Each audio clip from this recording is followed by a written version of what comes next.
कुठे होणार? Fever clinic मध्ये. तर हा फीवर क्लिनिक काय याच्यावर 2 मिनिटं चर्चा करूया. आता फीवर क्लिनिक जसं इथे लिहिलंय, इंग्रजीत लिहिलंय, is the first point of contact for medical aid for all children ज्यांना ताप पहिलं लक्षण आहे. Fever is the first, men and possibly only symptom. कारण आपल्याला माहिती आहे की कोविड-19 मध्ये सहसा फीवर असतो ज्याच्यासाठी ट्रीटमेंट लागतो. पण जसं डॉक्टर येवले बोलले, आपल्याला लक्षात ठेवायला पाहिजे की तापाचे इतर रोग पण असू शकतात. साधा फ्लू असू शकतो, मलेरिया असू शकतो, डेंग्यू असू शकतो. तर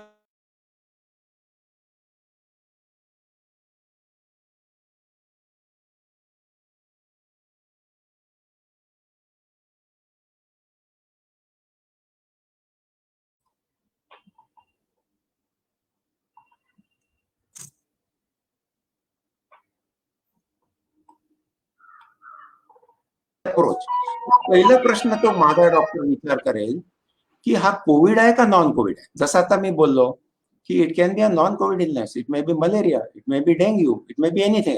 हा पहिला स्टेप आहे.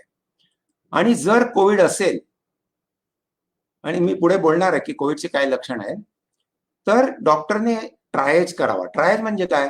हा सौम्य आहे का तीव्र आहे याचा निर्णय घ्यावा.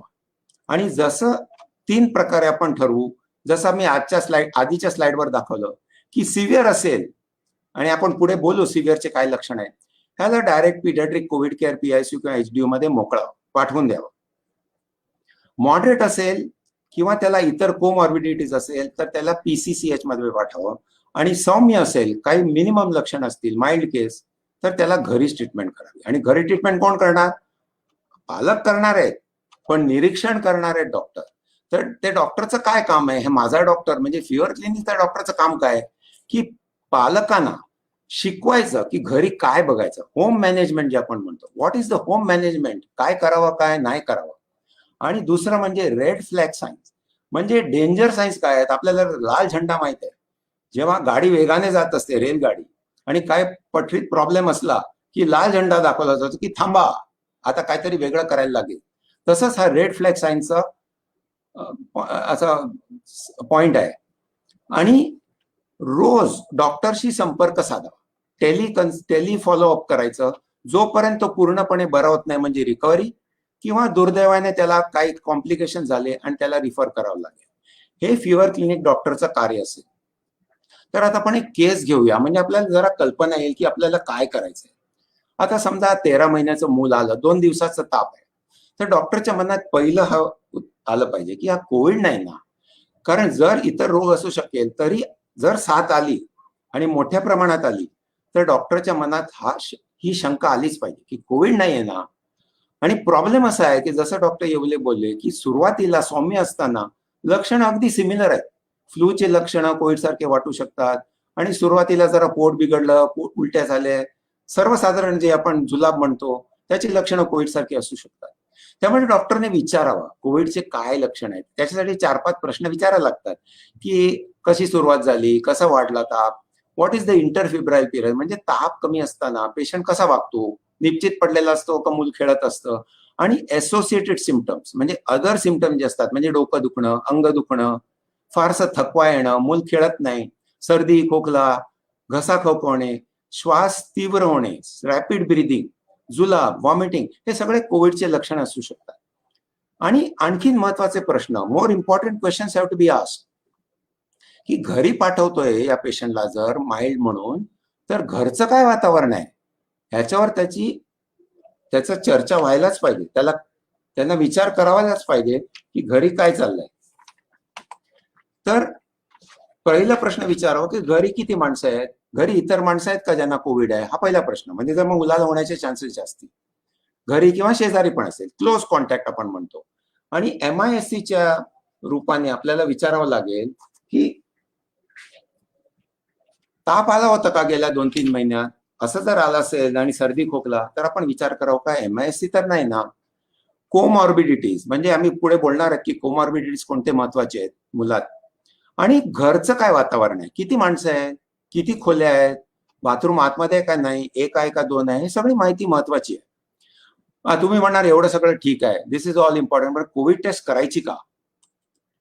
Testing ideally recommended in all suspect cases आपण करावा, कारण आपल्याला खात्री होते की कोविड आहे का नाही. आणि त्याच्याने काय आपल्याला संख्याचा पण अंदाज येतो, कुठे रोग पसरला हे कळू शकतं, कोणत्या विभागात कोणत्या गावात हे कळू शकतं. आणि पालक पण अगदी मग सतर्क राहतात की माझ्या मुलाला कोविड झालं तर मी व्यवस्थित डॉक्टरचं पाळलं पाहिजे.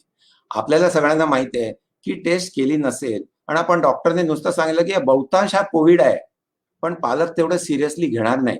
आणि त्यामुळे डॉक्टरचं जे सल्ला आहे, जे सांगणार डॉक्टर की असं असं करावं, ते व्यवस्थित करणार नाही एखाद वेळेस. त्यामुळे टेस्ट करणं या 2-3 कारणासाठी उपयोगी आहे. पण समजा जमलं नाही, अमुक ठिकाणी उपलब्ध नाही, तर टेस्ट आपण टाळू शकतो. सहसा मुलात ज्यांना अगदी सौम्य रूपाने माइल्ड सिम्पटम्स आहेत, काही कोमॉर्बिडिटीज नाही आहेत, आणि घरी आपल्याला माहिती आहे की दुसरं मोठ्या मुलाला किंवा आई वडिलांना आहे, तर आपण हे प्रॉबेबल कोविड म्हणू शकतो. प्रॉबेबल म्हणजे बहुतांश कोविड आहे एवढं आपण गृहीत धरून त्याची ट्रीटमेंट करू शकतो. पण टेस्ट करावी तर कोणती करावी? Which test is recommended? Rapid antigen test करू शकतो, लवकरात लवकर करावी सिम्पटम सुरू झाल्यावर, म्हणजे खात्री होईल. आणि समजा इफ इट इज नेगेटिव्ह, आपण RT-PCR ची टेस्ट करू शकतो, जसं उपलब्ध आहे गावोगावी.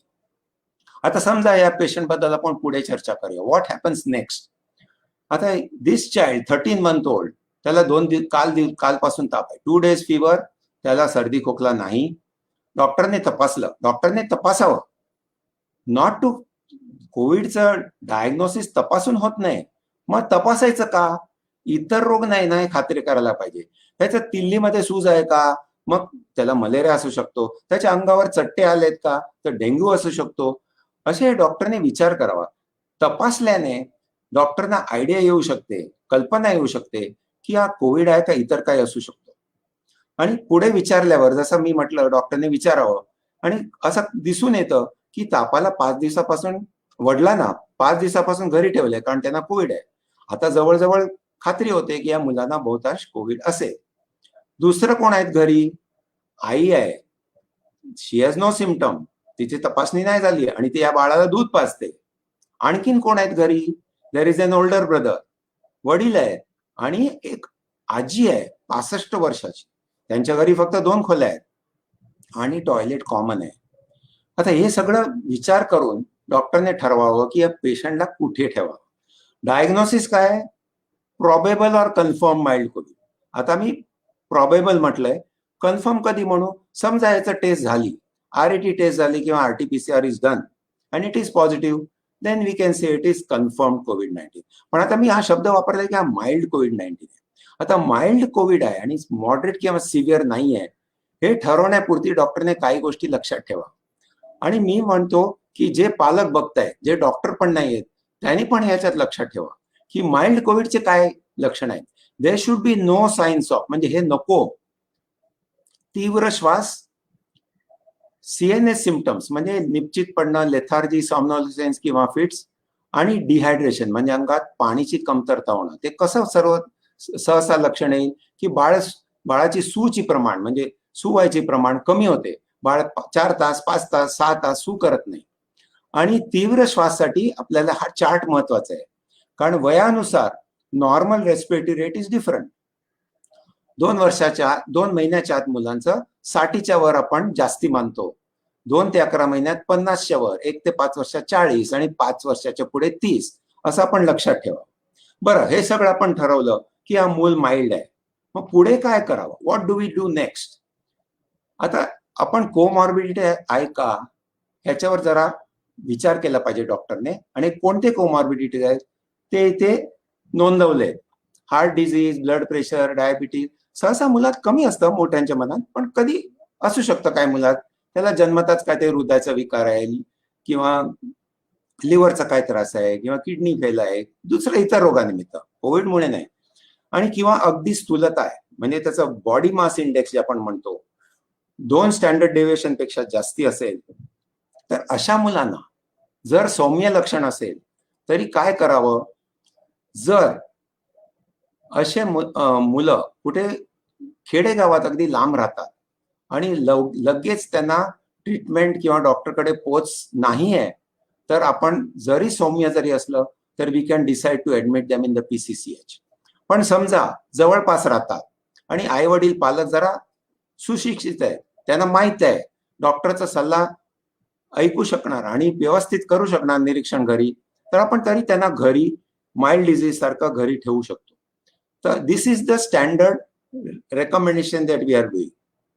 आणि समजा काही कोमॉर्बिडिटीज नसेल तर सरळपणे आपण माइल्ड डिझीज म्हणून होम ट्रीटमेंट करणार.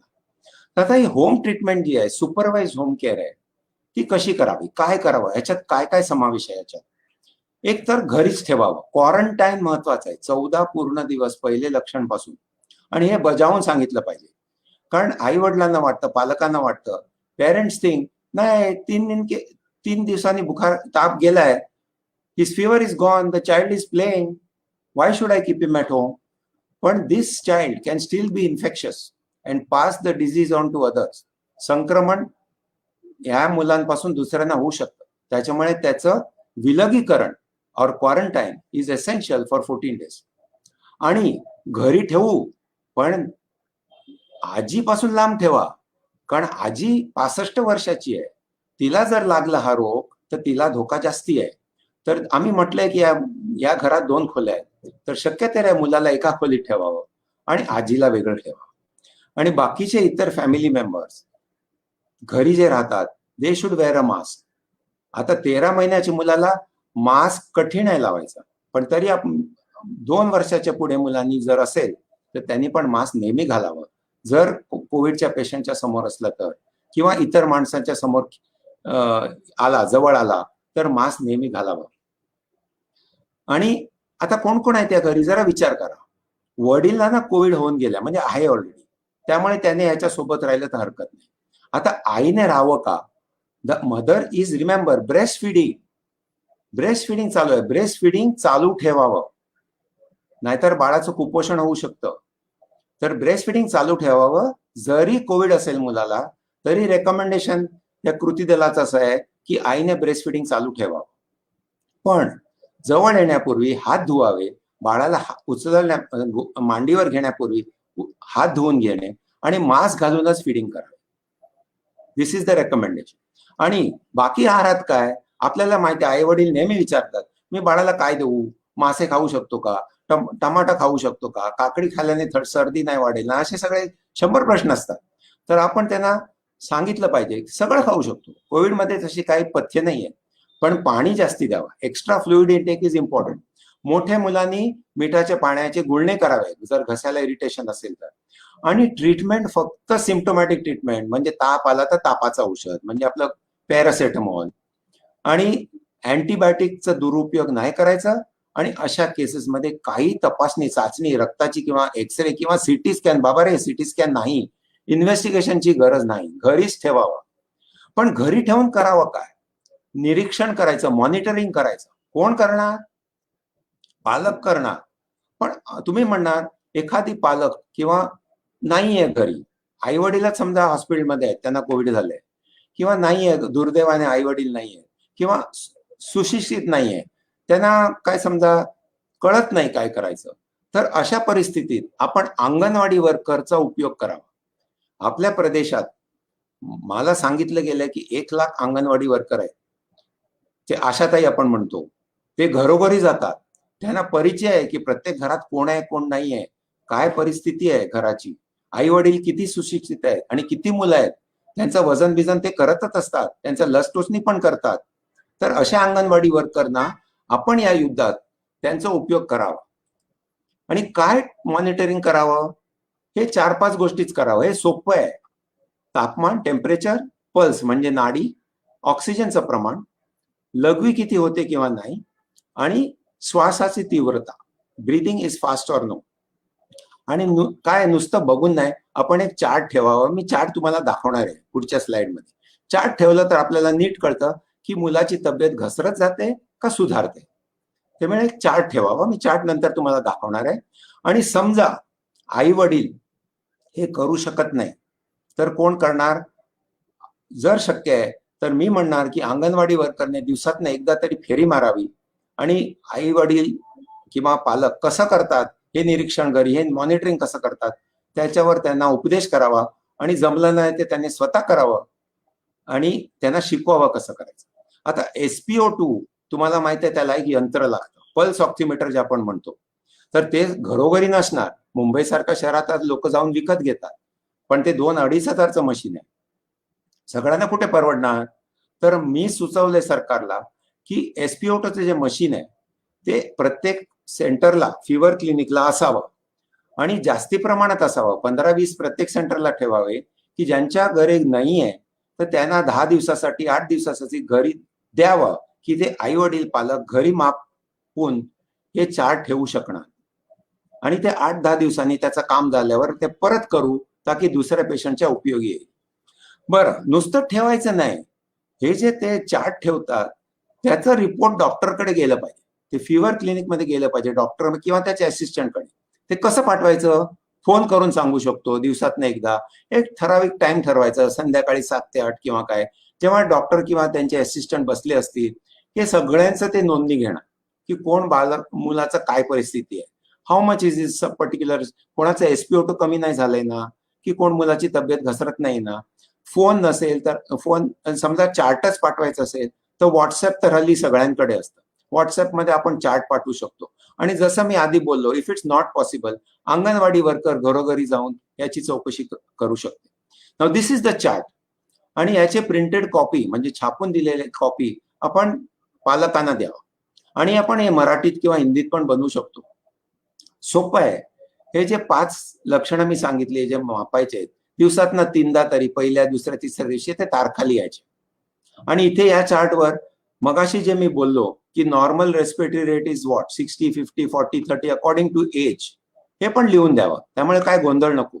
आणि कोणतं ताप जास्त असेल तर डॉक्टरना कळवावं, 102 किंवा त्याच्यावरती, ऑक्सिजनचं प्रमाण 94 पेक्षा कमी झालं तर, आणि 6 तासापर्यंत पेशंटची लघवी नाही झाली तर बाळाची. हे आर रिपोर्टिंग कंडिशन्स, म्हणजे सांगावं डॉक्टरना. आणि हे कोण करणार? ते पालक आहेत किंवा आई वडील आहेत तेच करणार. आणि जसं मी आधी बोललो, फिवर क्लिनिकला ते स्टाफला अमुक वेळेत सांगणार. आणि सांगण्याचे अनेक प्रकार आहेत, फोनवर किंवा फोटोग्राफ सांगायचा किंवा अंगणवाडी वर्करकडनं मेसेज पाठवायचा, असं आपण प्रपोज करतोय.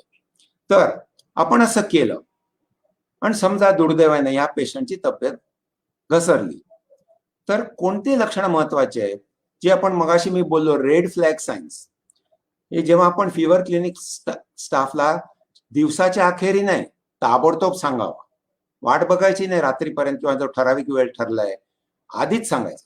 हे रेड फ्लॅग सायन्स ह्याच्यापैकी कोणतेही आहेत. फिवर 3 दिवसाहून जास्ती चालू राहिलं तर, ताप जसं मी सांगितलं मगाशी 102च्या वर असल्यावर, लघवीचं if the urine output is less not pass for more than 6 hours, बाळ अगदी निश्चित पडलंय, खेळत नाही ताप उतरल्यावर, लेथार्जी, ड्राउझिनेस जे आपण इंग्रजीत म्हणतो, rapid breathing, SpO2 less than 94, अंगावर काय रॅश उठणं, डॉक्टर अंदनकर तुम्हाला पुढे सांगणार आहे की हे कोविड MISCचं लक्षण असू शकतं. डोळे आणि ओठ लाल होणे हे पण MISCचं लक्षण असू शकतं. आणि फीट आली किंवा बाळ म्हणजे बेशुद्ध सारखं वागलं तर of course this is a red flag sign, डॉक्टरना ताबडतोब कळवावं. हे जर लक्षण आले तर आपण समजायचं की हा मॉडरेट डिझीज आहे, हा आता सौम्य डिझीज नाहीये. तर या पेशंटला आपण PCCH मध्ये पाठवायला लागेल. आणि याची चर्चा करण्यासाठी नाही, पुढे अजून एक स्लाइड मी बद्दल बोलणार आहे आणि त्याच्या पुढे मी डॉक्टर विजय येवलेंना पुढे सांगतो.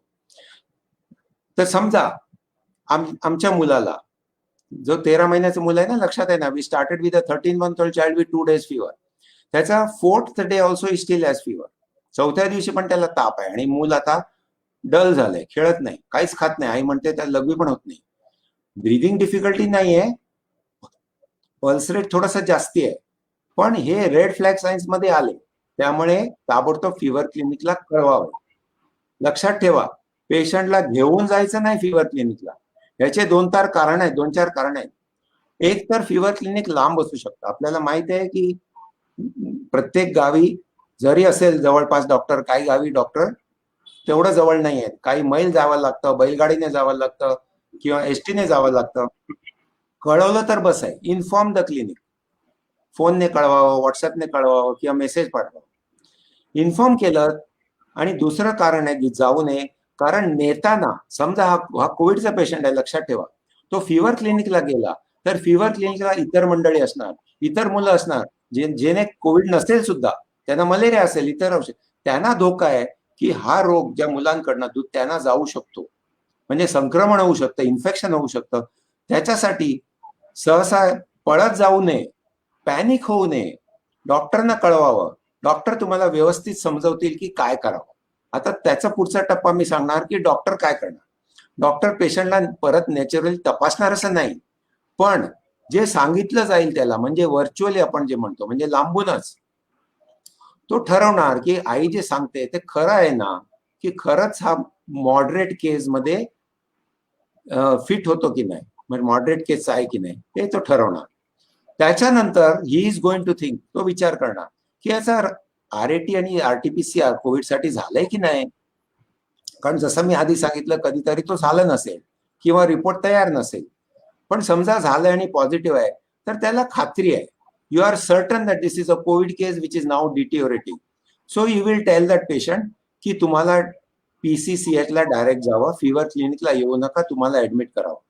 आणि सरकार, मला माहिती आहे, याची पण तयारी करणार आहे. आम्ही सुचवलंय सरकारना की ॲम्ब्युलन्स एक फौज तयार करावी की जे आपली जाऊ शकत नाही वेळेवर, ज्यांच्याकडे ट्रान्सपोर्ट नाहीये, तर त्यांच्यासाठी ॲम्ब्युलन्स उपलब्ध करावे की घरनं त्यांना डायरेक्ट PCCH मध्ये आपण ऍडमिट करू. आणि एकटं नाही ठेवणार. How will this 13 month old child stay alone?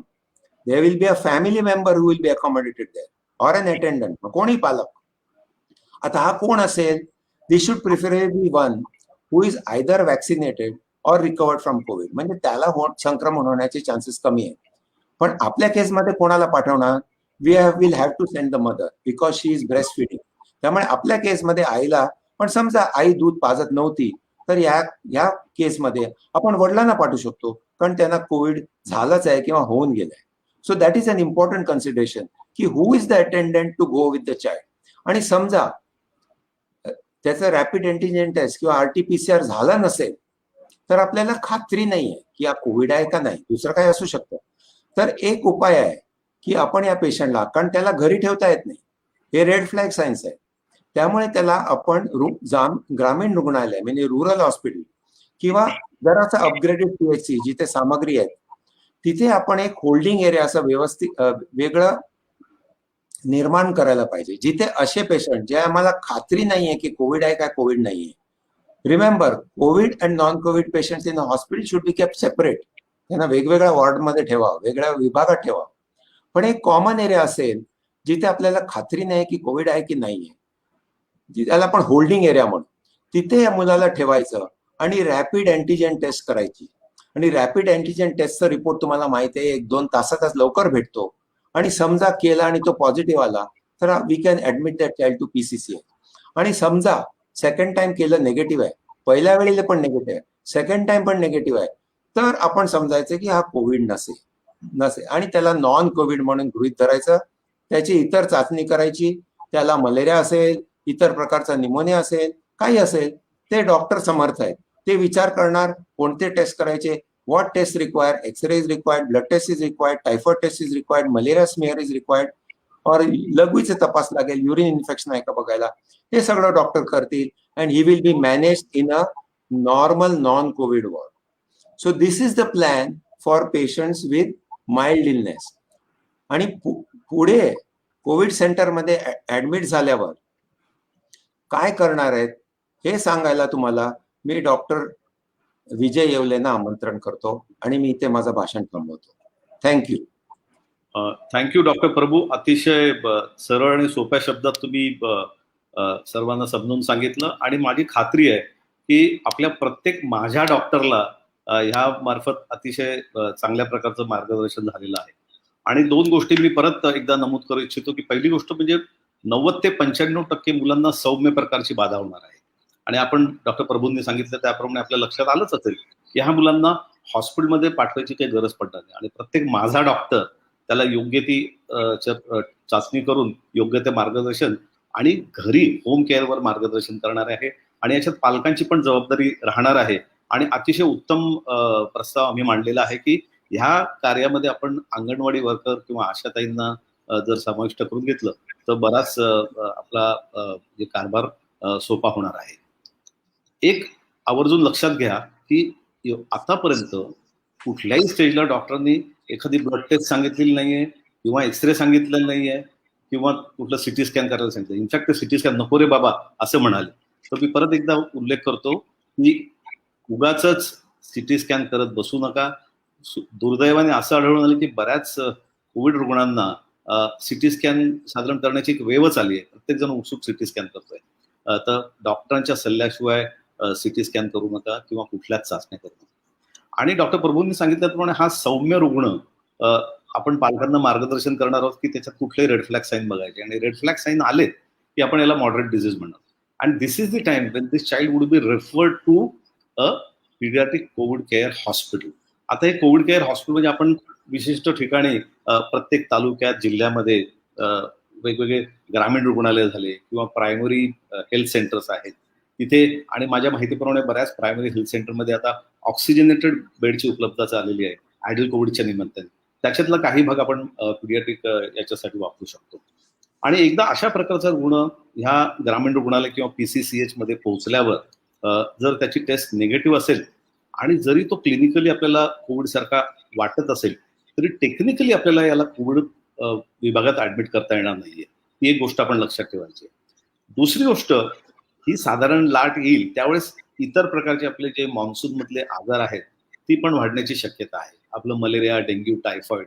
तर त्या कोविड सेंटरच्या डॉक्टरने त्याची शहनिशा करायची आहे. हा दुसऱ्या आजारात तर नाहीये ना हा रुग्ण. आणि त्याप्रमाणे त्याला योग्य ते चाचण्या करून योग्य त्या ठिकाणी त्याला दाखल करायचं आहे.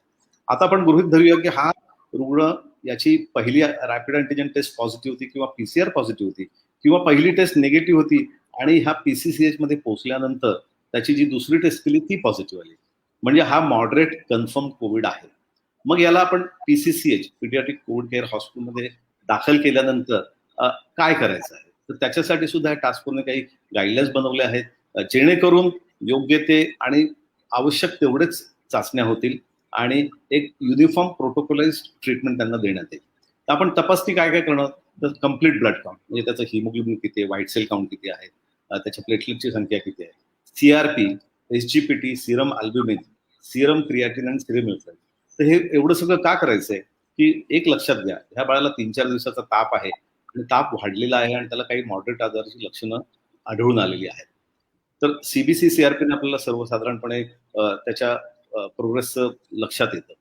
परंतु जसं डॉक्टर प्रभू म्हणाले काही ठराविक मुलांना पोस्ट कोविड MISC हा जो प्रकार घडतो त्याच्यामध्ये हे बाकीचे इन्व्हेस्टमेंट अतिशय कामाला येतात त्याचं निदान करण्यासाठी. SGPT, serum albumin, there is a drop in serum albumin, there is transaminitis, SGPT वाढलेलं असतं. आणि जर किडनीवर अफेक्ट झाला असेल तर क्रिएटिनचं प्रमाण त्याचं कमी जास्त झालेलं असतं. आणि बरेच पेशंट हे जर त्या अॅक्यूट कोविडच्या सदराखाली जर त्यांचा आजार बळावला तर त्यांचे हे बाकीच्या ऑर्गनवर त्याचा परिणाम होऊ शकतो. म्हणून आपण ह्या जेवढ्या मिनिमम रिक्वायर्ड टेस्ट आहेत तेवढ्याच करणार होत आहे. आणि आनंदाची बातमी अशी की ह्या बऱ्याच आपल्या इव्हन तालुका आणि खेडेगावांमध्ये ह्या चाचण्या सरकारमार्फत उपलब्ध झालेल्या आहेत. एक्सरे टेस्ट आपण करणार आहोत, CT स्कॅन करणार नाही आहोत. आणि बऱ्याच वेळा ह्या मुलांना सोबत दुसऱ्या कोमॉर्बिडिटीज किडनीचा आजार आहे, कोणाला नेफ्रॉटिक सिंड्रोम आहे, कोणाला डायबिटीस आहे किंवा कोणाला हृदयविकार आहे आणि त्याची ट्रीटमेंट, कोणाला लिव्हरचा आजार आहे. तर क्रॉनिक डिझीजची ट्रीटमेंट जी चालू आहे त्या अनुषंगाने ह्या सद्य परिस्थितीत त्याच्या काही आणखी चाचण्या करायची गरज पडली तर ते डॉक्टर ठरवतील कुठली चाचणी करायची. आणि तेवढं प्रशिक्षण डॉक्टरांना असतं आणि त्याचं ज्ञान असतं आणि ते हा निर्णय आपण डॉक्टरांवर सोपवूया कुठल्या त्याच्या कोमॉर्बिडिटीसाठी कुठल्या ऍडिशनल टेस्ट करायच्या. आणि मग मॉनिटरिंग काय करायचं जसं डॉक्टर प्रभू म्हणाले जरी मॉडरेट झाला तरी जवळजवळ म्हणजे बहुतांश रुग्णांना ज्यांना ह्या मॉडरेट डिझीज खाली पीडियाट्रिक कोविड केअर हॉस्पिटलमध्ये ऍडमिट करावं लागणार आहे त्यांना सिम्प्टोमॅटिकच ट्रीटमेंट लागणार आहे. त्यांचं आपण टेम्परेचर, पल्स आणि रेस्पिरेशन दर 4 तासांनी मॉनिटर करणार आहोत. त्यांचं ब्लड प्रेशर 8 तासांनी घेतलं जाईल एस्पेशली मोठ्या मुलांचं. आणि त्यांचं ऑक्सिजन सॅच्युरेशन मॉनिटर करणं अतिशय गरजेचं आहे कारण की 3-4 दिवशी हे आजाराची मुलं खालावत जायची शक्यता असते.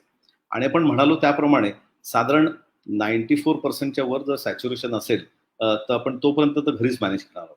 आणि जर ह्या मुलाचं सॅच्युरेशन 94च्या वर असेल तर ह्या सेंटरवर सुद्धा दर 2 तासाने आपण त्याचा पल्स ऑक्सिमीटरचा रेकॉर्ड ठेवणार आहोत. आणि जर एखाद्या मुलाचं सॅच्युरेशन 94च्या खाली गेलं, ही शक्यता फार कमी मुलांमध्ये येणार आहे. कोणामध्ये येणार आहे?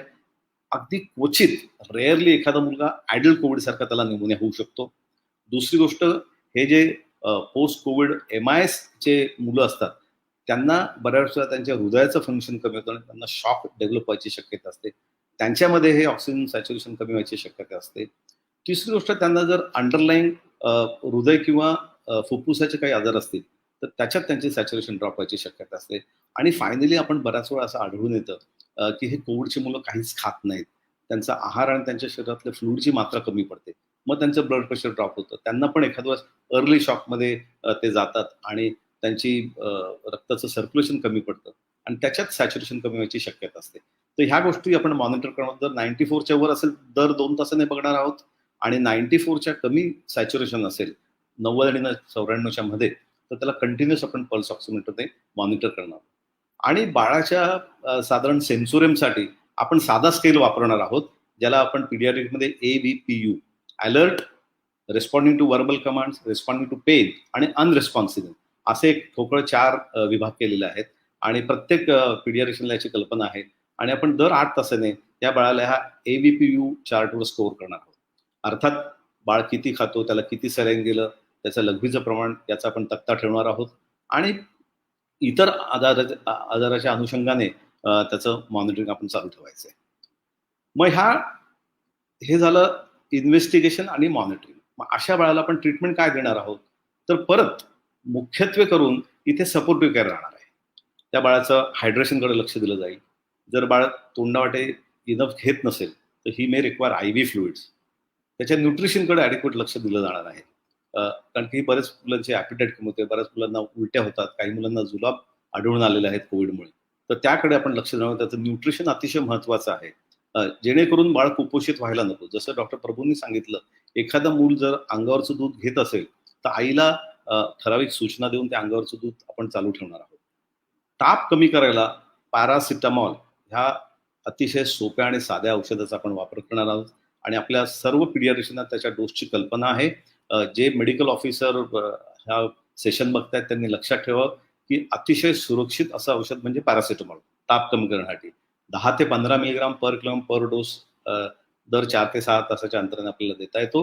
कृपा करून इतर काही जी औषधं आहेत, शॉर्टकट औषधं ताप कमी ठेवण्याचे, पेरेंटल प्रेशरला बळी न पडता त्या औषधाचा वापर करू नका. बऱ्याच वेळा यांना नाक चोंदल्यासारखं होतं, स्टफी नोज असतं, so you may use saline nose drops, they are pretty safe.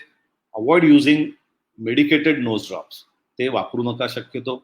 आणि इतर लक्षणाप्रमाणे त्याची सिम्पटमॅटिक ट्रीटमेंट करायची आहे. मल्टीव्हिटॅमिन सप्लिमेंट आपण देऊ शकतो, जरी त्याचा फायद्याचा ठोस पुरावा नसला तरी त्याच्याने काही बाळाचं नुकसान होणार नाही. आता ह्यापैकी काही रुग्ण ऑलरेडी त्यांच्या फुफ्फुसच्या आजाराकरता किंवा दम्याच्या आजाराकरता इन्हेलर थेरपी घेत असतील, जो आपण पंप म्हणतो आपण जे वापरतात. तर ह्या मुलांना बऱ्याच वेळा त्या श्वासया आकुंचन पावतात आणि श्वसनक्रिया त्यांची रॅपिड होते, त्यांना आपण व्हीझिंग जे म्हणतो ते होतं. अशा वेळेस आपण त्यांचं जे मीटर डोस इन्हेलर आणि स्प्रे जो असतो त्याचा वापर करणार आहोत. प्रकर्षाने आपण नेब्युलायझेशनचा वापर करणार नाही, कारण की नेब्युलायझेशन आपण जेव्हा करतो त्यावेळेस एरोसोल्स जनरेट होतात आणि ह्या इन्फेक्टेड बाळापासून त्या एरोसोल मार्फत, हा कोविड हा एअरबोनने ट्रान्सफर होणारा आजार आहे, तर त्या एरोसोलमधनं बाकी इतरांना त्याची बाधा होण्याची शक्यता खूप बळावते. म्हणून आपण नेब्युलायझरचा वापर करणार नाही आहोत, आपण MDI वापरणार आहोत.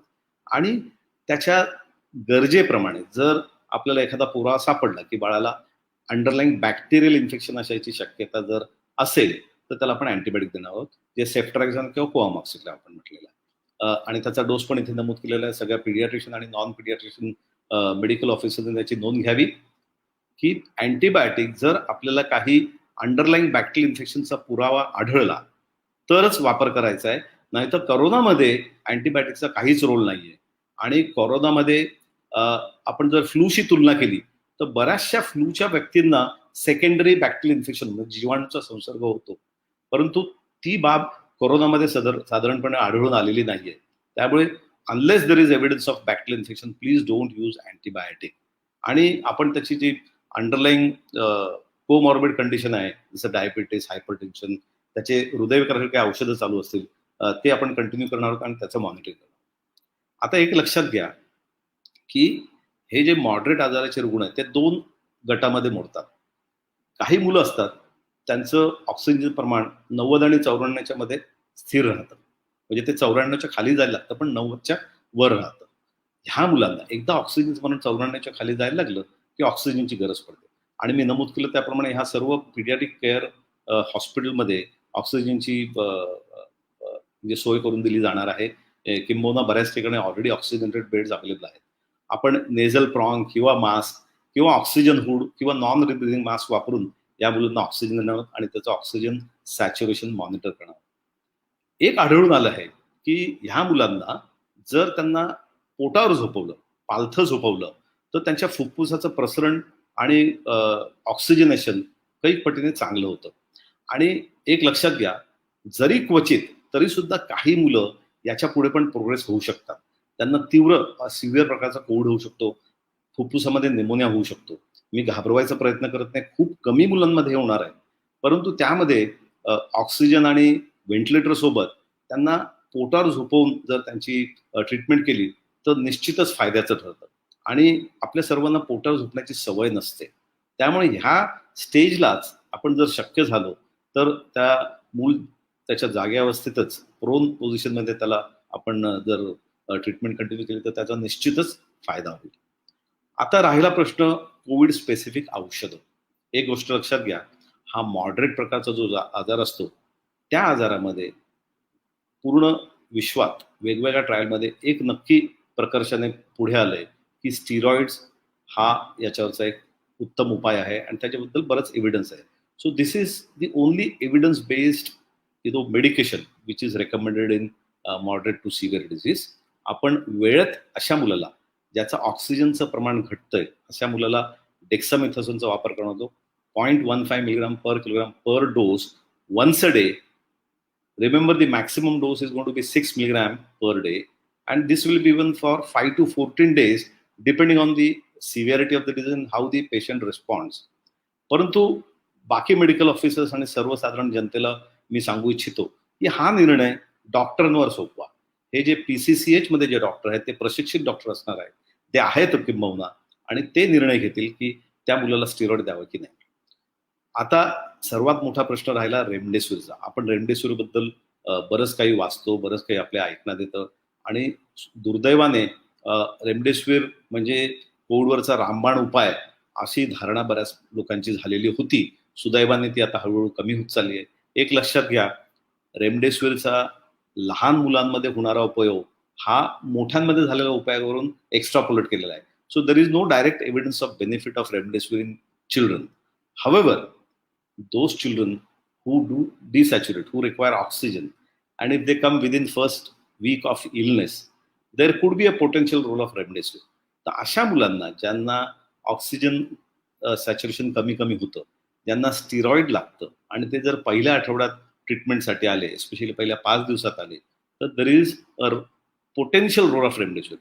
पण ह्याच ठिकाणी मी दुसरं एक अतिशय म्हणजे प्रकर्षाने नमूद करू इच्छितो की एक लक्षात घ्या, रेमडेसिवीर द्यायचं की नाही द्यायचं हा निर्णय डॉक्टरांवर सोपवा. नंबर 2 आणि सर्वात महत्वाचा, रेमडेसिवीरचा पिडियाट्रिक प्रॅक्टिसमध्ये डायरेक्ट एव्हिडन्स अद्याप नाही, परंतु काही ॲडल्ट्समध्ये त्याचा उपयोग झालाय म्हणून त्याच्यावरून अनुमान बांधलं की एखाद्या मुलामध्ये पण त्याचा उपयोग होऊ शकतो, एस्पेशली जे 12, 14, 15 वर्षाची मुलं जे ॲडल्ट सारखे बिहेव करतात. आणि नंबर 3, यात कदाचित रेमडेसिवीर उपलब्ध झालं नाही तरी हताश होण्याचं काहीच कारण नाही, कारण ते सर्वस्वी असं रामबाण उपाय नाही. काय महत्वाचं आहे तर awake proning, oxygen saturation maintain करणं आणि वेळेत त्या मुलाला स्टिरॉइड देणं. आणि remdesivir would be obviously indicated if there is transaminitis, जर लिव्हर डिस्फंक्शन असेल किंवा बाळाचं लघवीचं प्रमाण कमी असेल, आपण GFR 30 ml per minute म्हणतो, पिडियाट्रिशियनसाठी ही माहिती आहे. तर अशा पेशंटमध्ये आपण रेमडेसिवीर नाही देणार आहोत आणि रेमडेसिवीर उपाय फक्त मूल पहिल्या 5-7 दिवसात आलं तरच करणार आहोत.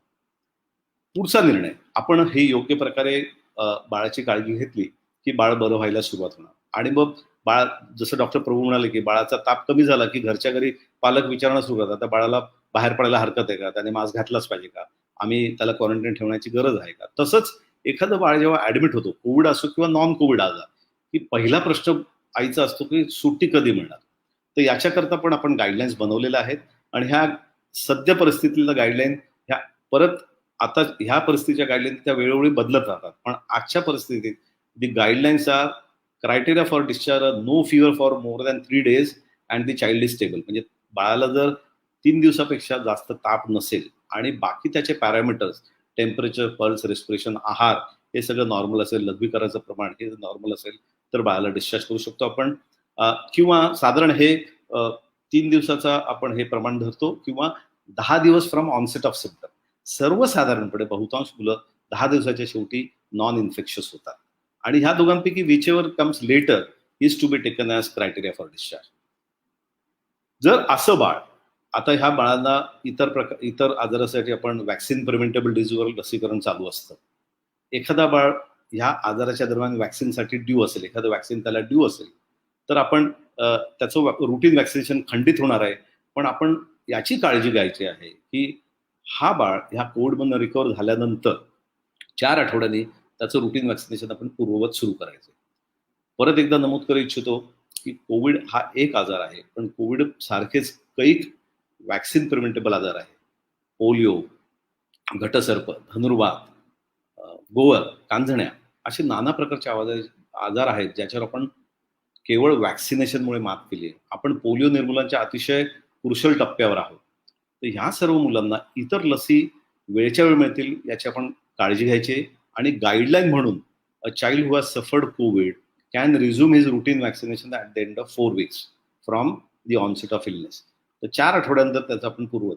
आणि महत्वाचं, आता सुदैवाने 90% अधिक डिलिव्हरीज इन्स्टिट्यूशनमध्ये होतात, इव्हन खेडेगावामध्ये. तर त्यांना बीसीजी डिस्चार्जच्या आधी दिलं जातं. परंतु जर बीसीजी दिलंय की नाही त्याची खात्री करून घ्या. जर 5 वर्षाच्या खालील मुलाला बीसीजी दिलेलं नसेल तर त्याचं नक्की बीसीजी देण्यास पालकाला सूचना द्या. आणि तसंच MMR, गोवर, जर्मन गोवर आणि गालगुंड, आपण पब्लिक हेल्थ सेक्टरमध्ये MR ची लस वापरतो, गोवर आणि जर्मन गोवरची. ते ह्या लसीचा वापर आपण 9 महिने आणि 16 ते 18 महिने अशा 2 टप्प्यात ही लस दिली जाते. जर एखाद्या बाळाला ती लस दिली नसेल त्याची पण खात्री करून घ्या आणि पालकाला त्याबद्दल योग्य ती सूचना द्या. लक्षात ठेवा, 4 आठवड्यानंतर बाळाचं रुटीन वॅक्सिनेशन आपण चालू करायचंय. आपण नित्यक्रमाचं त्याचं जे रुटीन वॅक्सिनेशन आहे त्याच्यात गडबड करून चालणार नाही आहे. कोविड एका बाजूला चालूच राहणार आहे आणि आपण कोविडवर जशी मात करतो त्या दरम्यान इतर आजाराचा आपल्याला विसर पडून चालणार नाही. तर आपण इतर आजाराबद्दल पण वॅक्सिनेशन प्रकर्षाने सांगणार आहोत. आता दुर्दैवाने समजा एखादं मूल याच्यातनं बरं झालं नाही आणि त्याची तब्येत अजून खालावली, तर ह्या टास्क फोर्सने गाईडलाईन्स बनवल्या आहेत की अशा मुलाला पुढच्या टप्प्यात म्हणजे हाय डिपेंडन्सी युनिट किंवा पीडियाट्रिक इंटेन्सिव्ह केअर युनिटमध्ये कधी ट्रान्सफर करावं.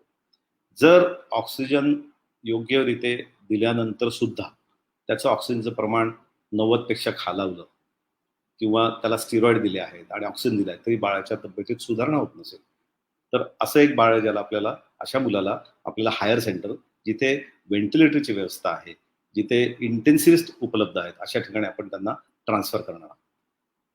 ज्या मुलाला एक्सरेवर सिव्हिअर निमोनिया आहे, ज्याला खूप अतिशय तीव्र प्रकारे दम लागतोय, मुलाला दम लागतो, मूल कढायला लागतं आणि हे कळणं अतिशय चांगलं लक्षण नसतं. बाळ ज्याला आम्ही ग्रंट म्हणतो, if the child starts grunting किंवा त्याचं छाती पोट हपके मारायला लागतं किंवा छाती आतमध्ये ओढली जाते, ज्याला आम्ही सिव्हिअर रिट्रॅक्शन म्हणतो, किंवा नखं ओठ साधारण ग्रेइश ब्ल्यूइश पडायला लागतात, ते इंडिकेट करते की रक्तामध्ये ऑक्सिजनचं प्रमाण अतिशय कमी व्हायला लागलंय.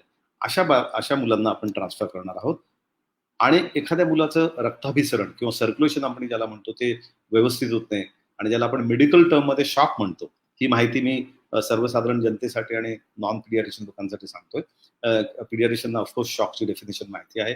जे मुलं शॉकमध्ये जातात किंवा ज्याचं युरिन आउटपुटचं प्रमाण 1 ml per kg per hour त्याच्या वजनानुसार ताशी त्याने जर ह्यापेक्षा कमी लघवी केली तर ते इंडिकेट करतं की त्याच्या किडनीवर परिणाम व्हायला सुरुवात झालेली आहे.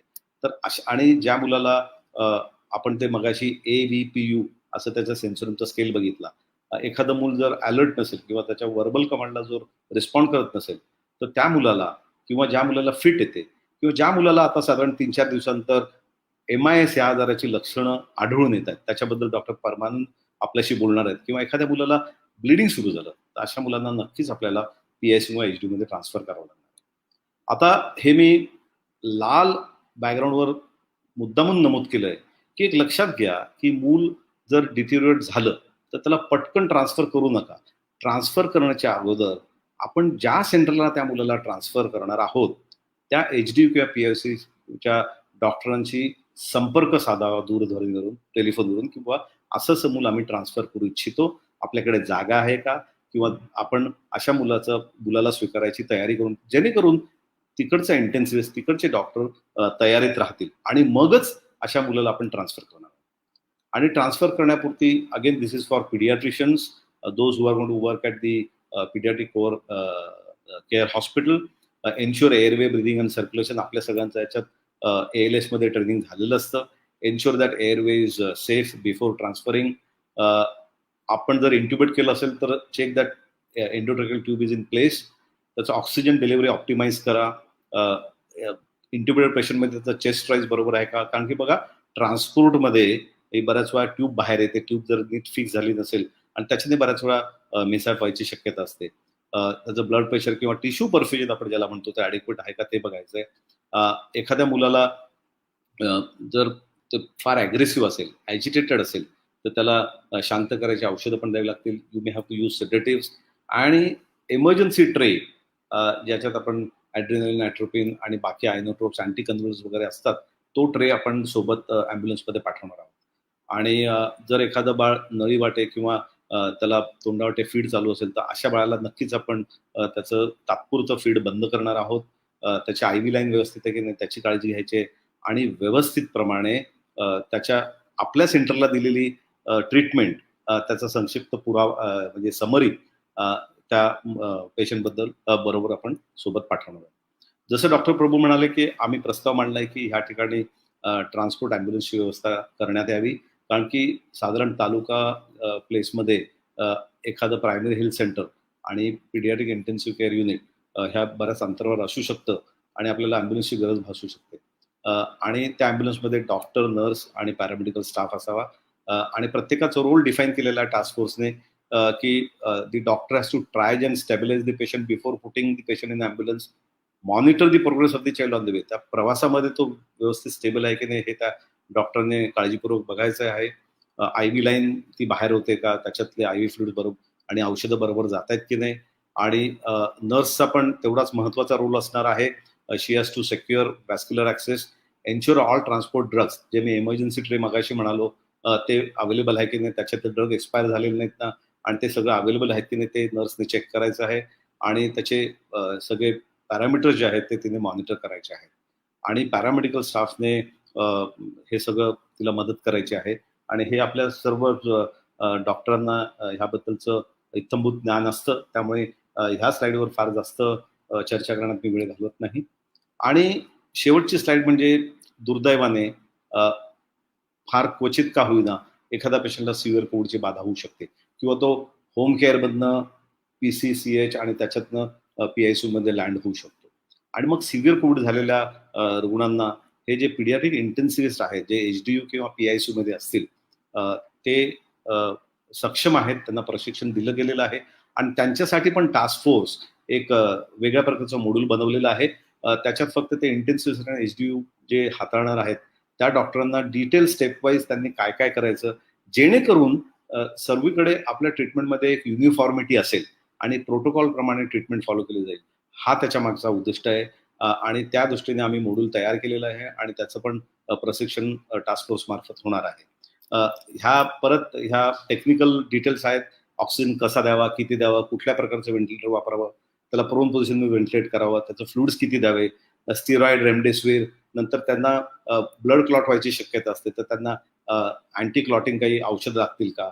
आणि मग त्याचं जेव्हा जी परिस्थिती बिकट होत जाते तेव्हा त्यांना वेगवेगळ्या प्रकारचे आजार आढळून येतात. काही शॉकमध्ये जातात, काहींना आपण ARDS किंवा अॅक्यूट रेस्पिरेटरी डिस्ट्रेस सिंड्रोम म्हणतो, काहींच्या किडनी फेल व्हायला सुरुवात होते, काहींच्या हृदयाला सूज येते, स्पेशली एमआयएस पेशंटच्या, ज्याला मायोकार्डायटिस म्हणतो, त्यांचं सर्क्युलेशन इनइफेक्टिव्ह होतं. अशा प्रकारांना वेगवेगळ्या प्रकारची ट्रीटमेंट लागू शकते आणि ही ट्रीटमेंट ह्या प्लॅटफॉर्मवर डिटेलमध्ये सांगण्याचं काही प्रयोजन नाही आणि काही आवश्यकता पण नाही आहे. आणि मी म्हणालो त्याप्रमाणे त्यासाठी आपण वेगळं मॉड्यूल बनवलंय आणि त्या डॉक्टरना जे याचं मॅनेज करणं त्याचं प्रशिक्षण दिलं जाईल. आणि याच्या पुढे ह्या स्लाइड नंतर मला वाटतं मी थांबतो आणि डॉक्टर परमानंदना विनंती करतो की सिव्हिअर कोविड आणि एमआयएस बद्दल त्यांनी थोडक्यात मार्गदर्शन करावं. आणि धन्यवाद परत एकदा. डॉक्टर परमानंद, आपण तीव्र आणि एमआयएस बद्दल आपलं भाषण सुरू करावं. नमस्कार. आपल्या महाराष्ट्राचे माननीय मुख्यमंत्री श्री उद्धवजी ठाकरे सरांना माझं अभिवादन. तसेच ह्या सभेत उपस्थित असणाऱ्या सर्व मान्यवरांना व सर्व प्रेक्षकांना माझा नमस्कार. आत्तापर्यंत आपण प्रभू सरांनी आणि विजय सरांनी आपल्याला ॲक्यूट कोविड बद्दल पूर्ण माहिती दिलेली आहे आणि आपल्याला आतापर्यंत असं लक्षात आलं असेल की कोविडचा हा जो संसर्ग आहे हा लहान बाळांना हा सौम्य प्रकारचा होऊ शकतो किंवा त्यांना फक्त एक कॉन्टॅक्ट हा असू शकतो किंवा त्याचे लक्षणं असतात. आणि प्रभू सरांनी पहिल्याच आपल्या स्लाइडला सुरुवातीलाच सांगितलं की हा ॲक्यूट कोविड किंवा आपण 2 प्रकारे आपण त्याचा आपण डिवाइड करतो. पण दुसरा प्रकार जो आपल्या कोविडमध्ये दिसतो बाळांना तो 2 ते 3 आठवड्यानंतर 3 महिन्यापर्यंत ज्या बाळांना संसर्ग झालेला असतो किंवा असिम्प्टोमॅटिक इन्फेक्शन झालं असेल किंवा सौम्य दराचं इन्फेक्शन झालं असेल अशा बाळांना एक वेगळा आजार जो ॲडल्टमध्ये दिसत नाही जनरली तो दिसतो आणि तो थोडासा सिरियस असू शकतो आणि त्याचं नाव आहे MIS-C इन चिल्ड्रन. त्याला आपण multisystem inflammatory syndrome in children secondary to COVID-19 असं म्हणतो. तर ते समजावून घेण्यासाठी मी आता एक इंडेक्स केस म्हणजे ज्याच्यावरून आपल्याला ते समजेल की हे यांचे लक्षणं काय आहेत, त्याच्यात आपल्याला काय बघायचं आहे, त्याच्यात आपल्याला काही इन्व्हेस्टिगेशन करायचे, काय ट्रीटमेंट देऊ शकतो ते आपण बघू. आता एक 4 वर्षाचा मुलगा एक तीव्र तापाने येतो, हाय ग्रेड फीवर फॉर 3 days आणि जास्ती. त्याच्या आईने त्याच्या अंगावरती चट्टे किंवा रॅश, अर्टिकल रॅश त्याला दिसते. तो खूप चिडचिडा असा दिसतो, खूप त्याचं चिडचिडा पण हे वाढत जातं. जसा जसा कालावधी तापाचा वाढतो तसं त्याची इरिटेबिलिटी ही वाढत जाते. आणि तपासात आम्हाला त्याच्या हृदयाचे ठोके थोडे गती त्याची वाढलेली दिसते, त्याला आपण टॅकिकार्डिया म्हणतो. आणि त्याच्या डोळ्यात एक नॉन प्युरुलंट कंजंक्टिव्हायटिस किंवा लाल डोळे असे दिसतात, त्याचे लिप्स त्याचे लाल दिसतात आणि त्याच्या लिव्हरवरती आपण सूज आलेली आढळते.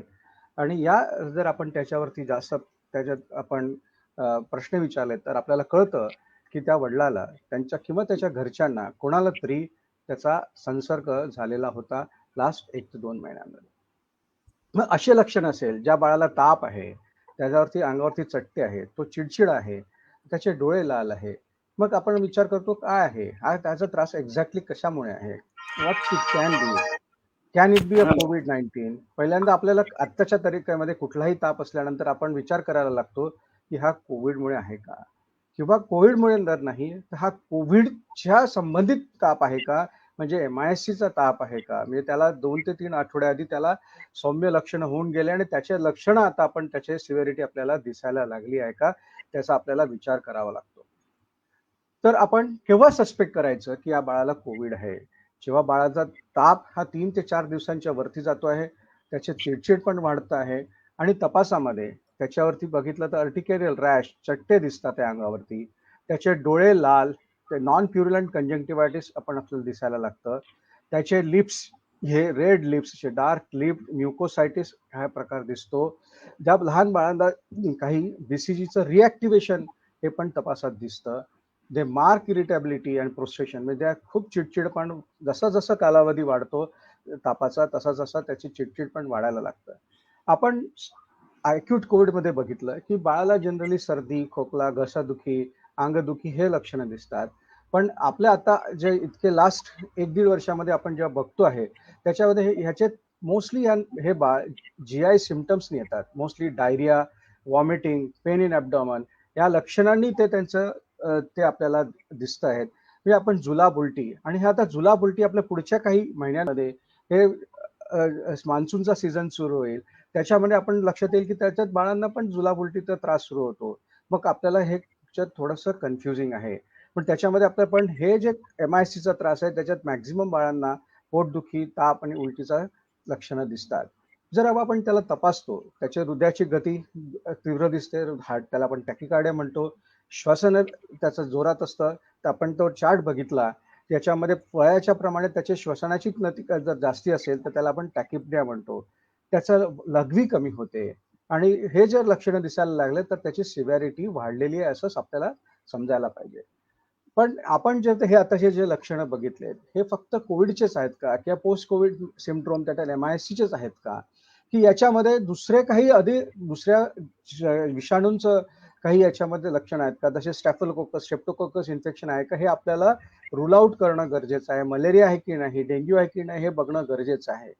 आणि हे बघत असताना आपल्याला लक्षात घ्यायचं आहे की त्या बाळाला कुठे COVID-19चा संसर्ग झाला होता का, किंवा किंवा त्यांच्या फॅमिलीमध्ये कुणाला कॉन्टॅक्ट होता का, किंवा त्याला असिम्प्टोमॅटिक इन्फेक्शन झालं होतं का, हे लास्ट 3 महिन्यांमध्ये हे आपल्याला बघणं गरजेचं आहे.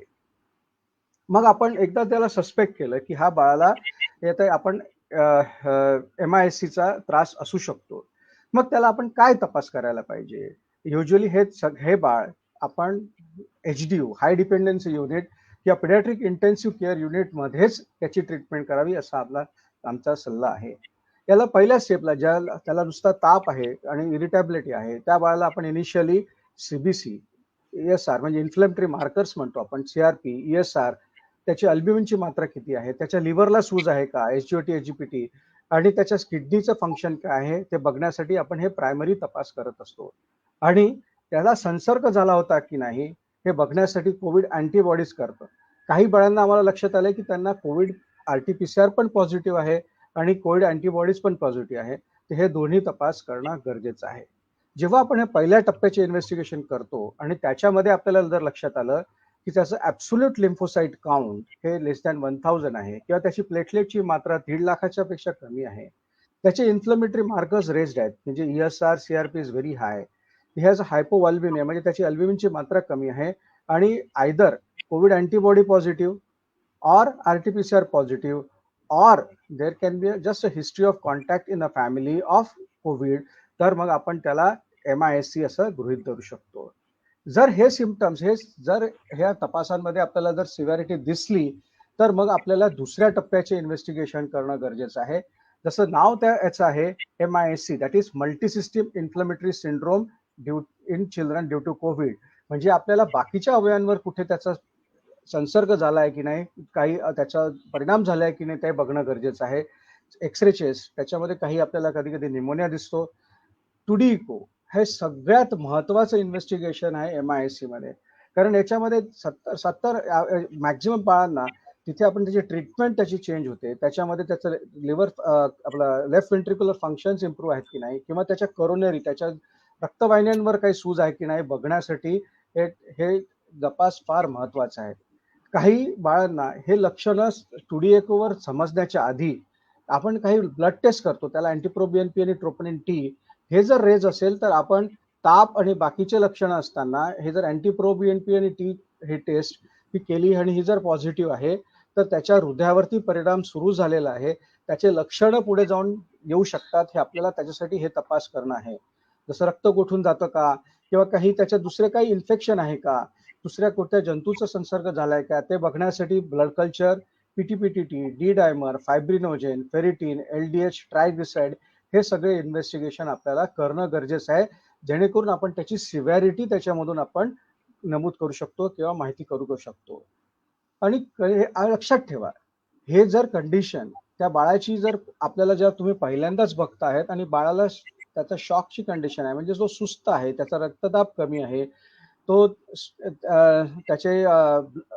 त्याच्या ब्लड प्रेशर कमी आहे, अशा बाळांना, किंवा त्याच्या श्वासाची गती कमी आहे किंवा तो श्वास घ्यायला त्रास होतो, अशा बाळांना हे सगळे इन्व्हेस्टिगेशन एकत्र करा कारण त्यावेळेला आपण त्याला लवकरात लवकर त्याचं निदान करू शकू आणि त्याला आपण योग्य वेळेला आपण त्याची ट्रीटमेंट देऊ शकू.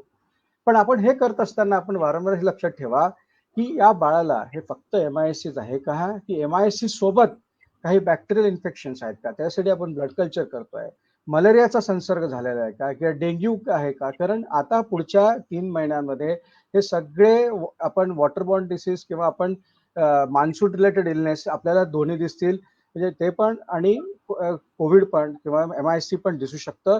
तर ह्या तपासांमध्ये आपल्याला हे बाकीचे इन्फेक्शन आहे की नाही बघणं पण गरजेचं आहे.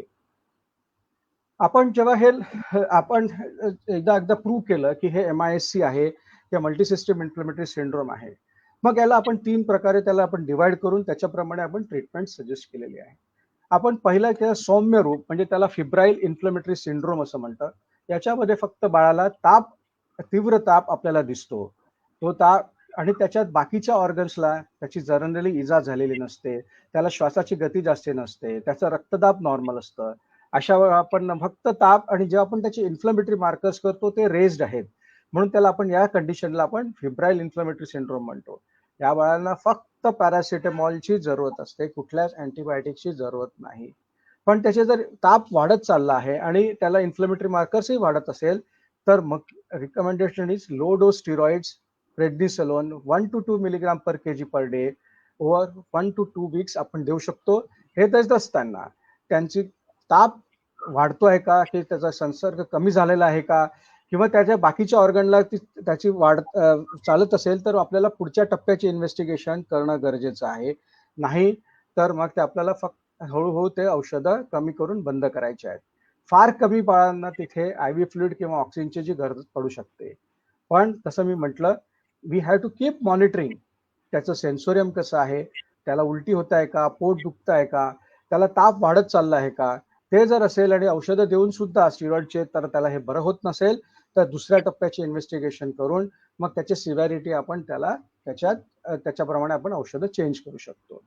दुसरा प्रकार आपण याच्यामध्ये बघितला की कावासाकी लाईक डिसीज. इतके वर्ष आपण कावासाकी लाईक डिसीज आपल्याला सगळ्या पिडियाट्रिशियन बंधूंना माहिती आहे, पण त्याच्या तसा टाईपचा प्रकार आपल्याला कोविडमध्ये दिसतो.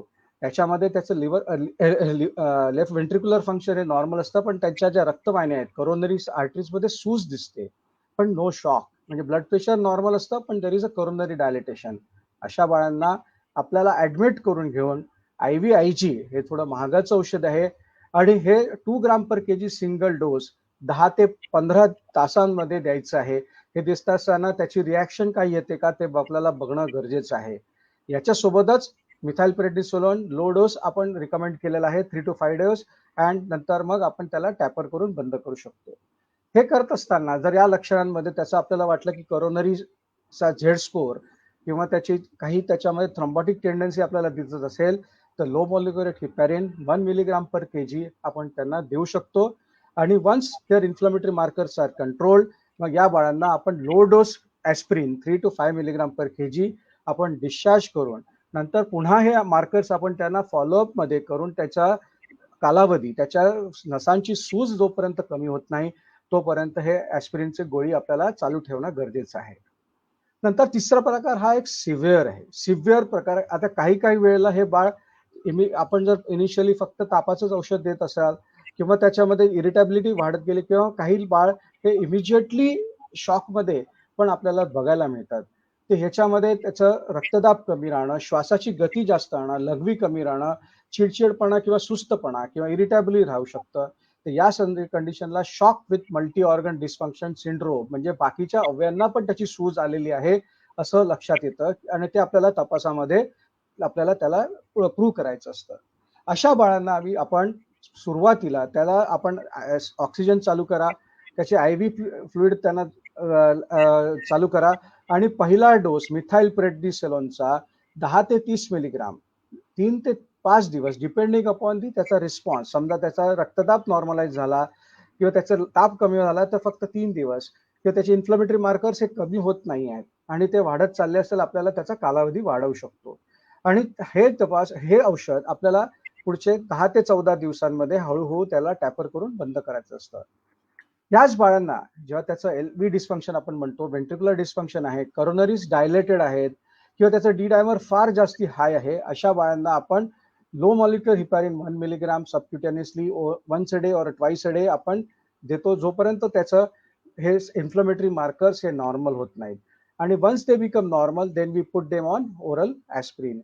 याच बाळांना आपण त्याचे एकदा ते स्टेबिलाइज झाल्यानंतर आपण रिकमेंड करतो IVIG ते, आणि त्याला जेव्हा त्याच्या हृदयावरती सूज आहे अशा बाळांना, आणि तो dose 2 gram per KG single dose followed by aspirin like this. हा जो आपल्याला औषध द्यायचं आहे 10 ते 15 तासाच्या दरम्यान द्यायचं आहे. पण असं लक्षात आलं की समजा त्याची हृदयाची फार कमजोर आहे, अशा बाळांना आपण 1 ग्राम per KG 1 day for 2 days पण देऊ शकतो. हे आपल्याला आणि याच्यावरती त्याला प्रत्येक गोष्टींमध्ये त्याचा आपल्याला त्याचे कंडिशन मॉनिटर करणं गरजेचं आहे.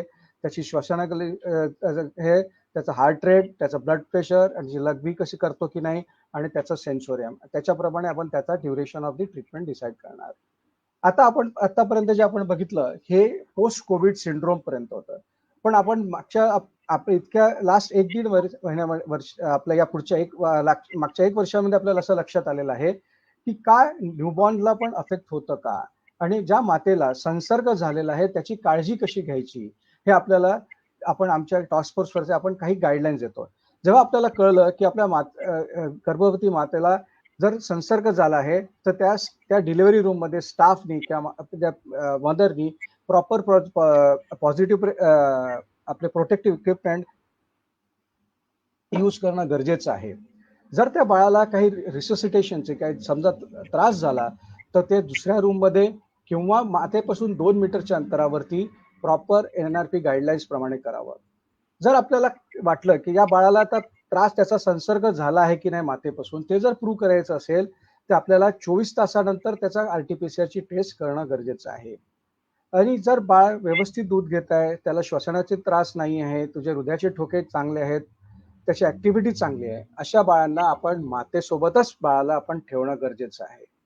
आणि लक्षात ठेवा की फक्त याच्यामध्ये एकच काळजी घेणं गरजेचं आहे की मातेने त्याचा मास्क सदैव घातला पाहिजे, त्याची हायजीन्स प्रिकॉशन्स व्यवस्थित घेतलं पाहिजे, प्रत्येक वेळेला ब्रेस्ट फिडिंगच्या वेळेला हात धुवून व्यवस्थित फिडिंग केलं पाहिजे, आणि ते आपल्याला कंटिन्यू त्याची ऍक्टिव्हिटी मॉनिटर करणं गरजेचं आहे.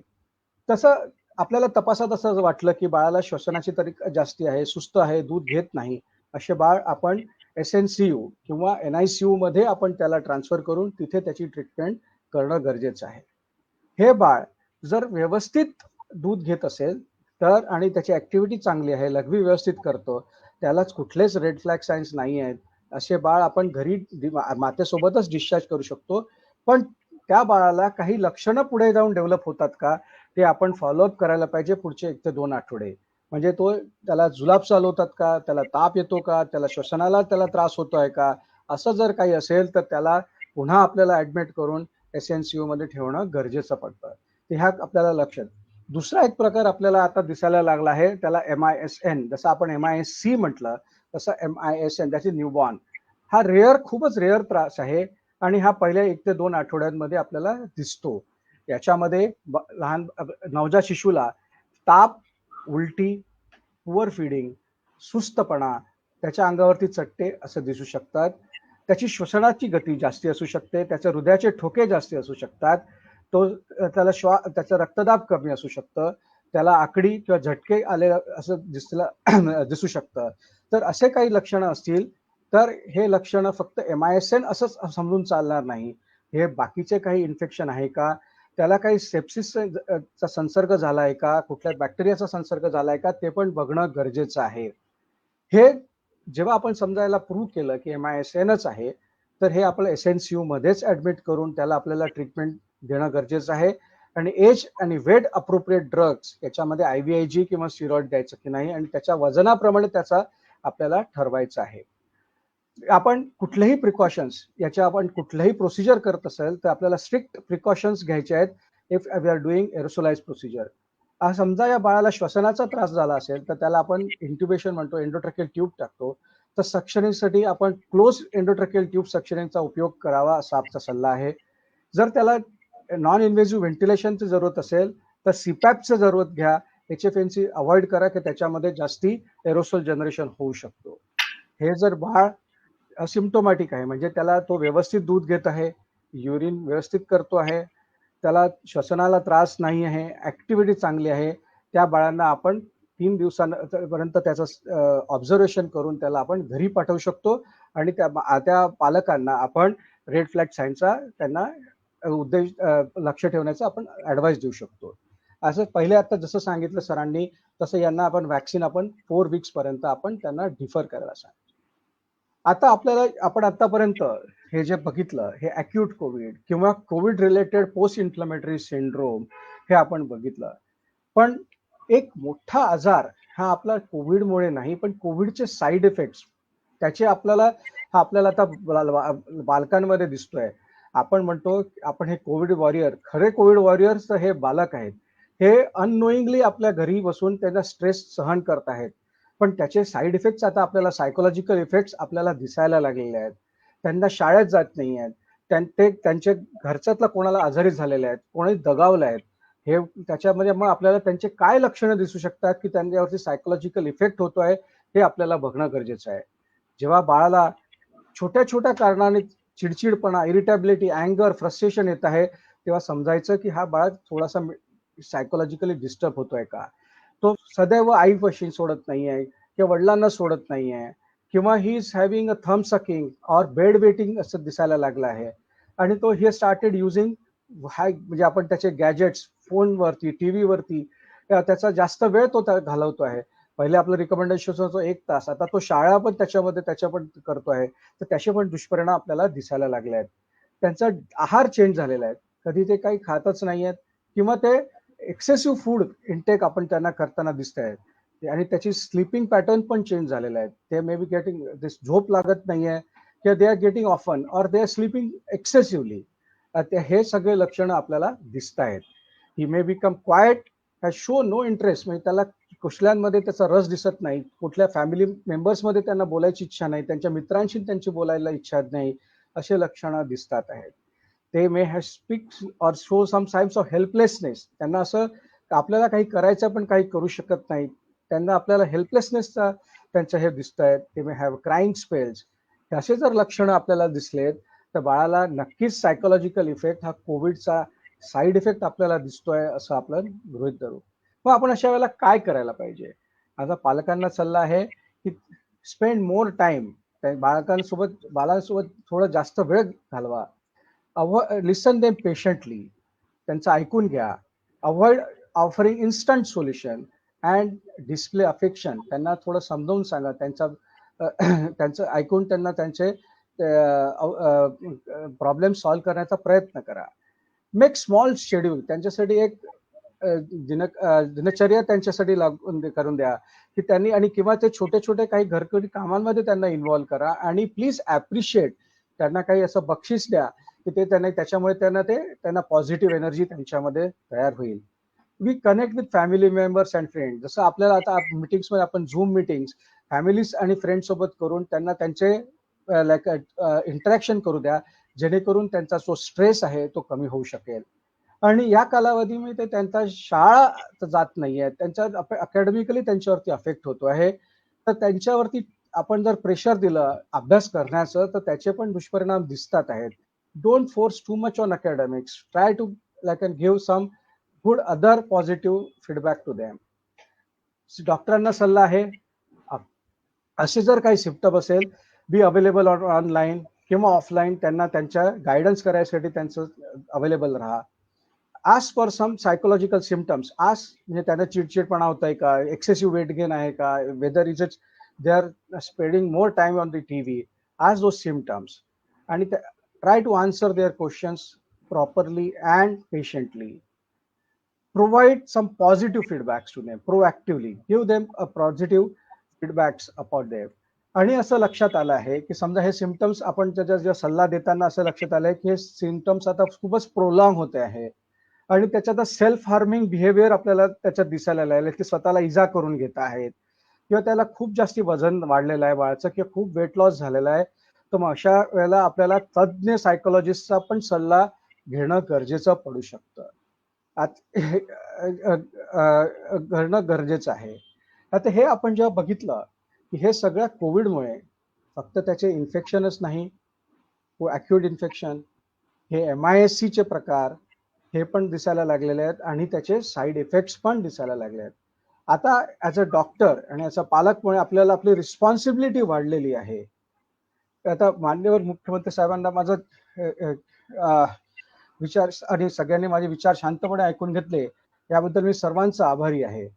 एक डॉक्टर म्हणून आणि एक पालक असं वाटतं की आपली जबाबदारी वाढली आहे. आता मुलांना शारीरिक, मानसिक आरोग्य याच्याकडे लक्ष देणं गरजेचं आहे. अर्थात भारताचं भविष्य सुरक्षित करायचं आहे. माननीय मुख्यमंत्री महोदय सर, कोरोनाने चाललेल्या तिसऱ्या युद्धात आम्ही आपल्यासोबत आहोत. महाराष्ट्र ही लढाई नक्कीच जिंकेल याचा मला विश्वास आहे. सर्व जनतेला लक्षात ठेवण्याची गरज आहे की माझे मूल सुरक्षित तर घर सुरक्षित, घर सुरक्षित तर राष्ट्र सुरक्षित आणि राष्ट्र सुरक्षित तर विश्व सुरक्षित. हे म्हणून इथेच मी माझा व्याख्या थांबवतो. थँक्यू. धन्यवाद डॉक्टर परमानंद, अतिशय चांगली माहिती सांगितली. आणि मला वाटतं आपण आता ह्या पॉवर पॉईंटद्वारे मार्गदर्शन पॉवर पॉईंट संपलेलं आहे. आपण सौम्य आजार, मॉडरेट आजार आणि तीव्र आजार आणि फक्त कोविड नाही, कोविडच्या अनुषंगाने होणारे मानसिक परिणाम, दुष्परिणाम म्हणेन मी याच्यावर पण चर्चा केली आणि त्याच्यावर फार अतिशय. आणि परत एकदा पीडियाट्रिशियनना मी सांगू इच्छितो, बालरोग तज्ज्ञांना, की इंटेन्सिव्ह केअर युनिट जे हँडल करतात त्यांच्यासाठी MIS आणि सिव्हिअर कोविडवर आम्ही एक वेगळं मॉड्यूल बनवलं आहे. त्याचं प्रशिक्षण आपण गरजेप्रमाणे घेणार आहोत त्याच्या पुढे. जर मुख्यमंत्री साहेबांची परवानगी असेल तर बरेच प्रश्न आलेले आहेत. सर, त्या प्रश्नाचं आपण थोडक्यात उत्तरं देऊया. डॉक्टर प्रभू, मी पटापट प्रश्न वाचत जातो. डॉक्टर प्रभू आणि डॉक्टर परमानंद मला मदत करा हे प्रश्न उत्तर देतात. डॉक्टर दयाराम विचारतायत की म्युकर मायकोसिस बद्दल आपण काहीच वाच्यता केली नाही, तर मुलांमध्ये पण हा आजार होऊ शकतो का? डॉक्टर प्रभू, तुम्ही काही सांगाल याच्याबद्दल? अनम्यूट करा. असे केस आढळलेले नाही. डॉक्टर परमानंद, नाही, म्युकरमायकोसिसचे केस आढळलेत का? अजूनपर्यंत काय आम्ही हे MICच्या पेशंटला स्टिरॉइडचा आपण उपयोग केला आहे, पण त्याच्यामध्ये अजूनपर्यंत आम्हाला फॉलोअपमध्ये एकाही पेशंटला कुठल्याच फंगल इन्फेक्शन किंवा म्युकरमायकोसिसचा संपर्क झालेला दिसलेला नाही. परंतु आपण एक लक्षात ठेवलं पाहिजे, जे स्थूल मुलं आहेत, जे हायर ग्रुपमध्ये आहेत, ज्यांना सोबत त्यांची प्रतिकारशक्ती खालावली आहे, ज्यांना डायबिटीस आहे, हल्ली बऱ्याच मुलांना डायबिटीसचा प्रादुर्भाव झालेला आहे, त्यांना जर लांबच्या पट्ट्यात आपण जर स्टिरॉइड दिले तर नक्कीच आपल्याला सतर्क राहावं लागणार आहे. पण तुम्ही म्हणाला त्याप्रमाणे सुदैवाने खूप काही आढळून आलेले नाहीये. दुसरं डॉक्टर वंदना गुप्ता विचारतात की आपण मुलांना खाली खेळायला पाठवत नाही आहोत आणि त्याच्यामुळे त्यांच्या मेंटल हेल्थवर बराच परिणाम होतोय. आणि त्याच्याबद्दल डॉक्टर परमानंदनी फार सुंदर मार्गदर्शन केलं.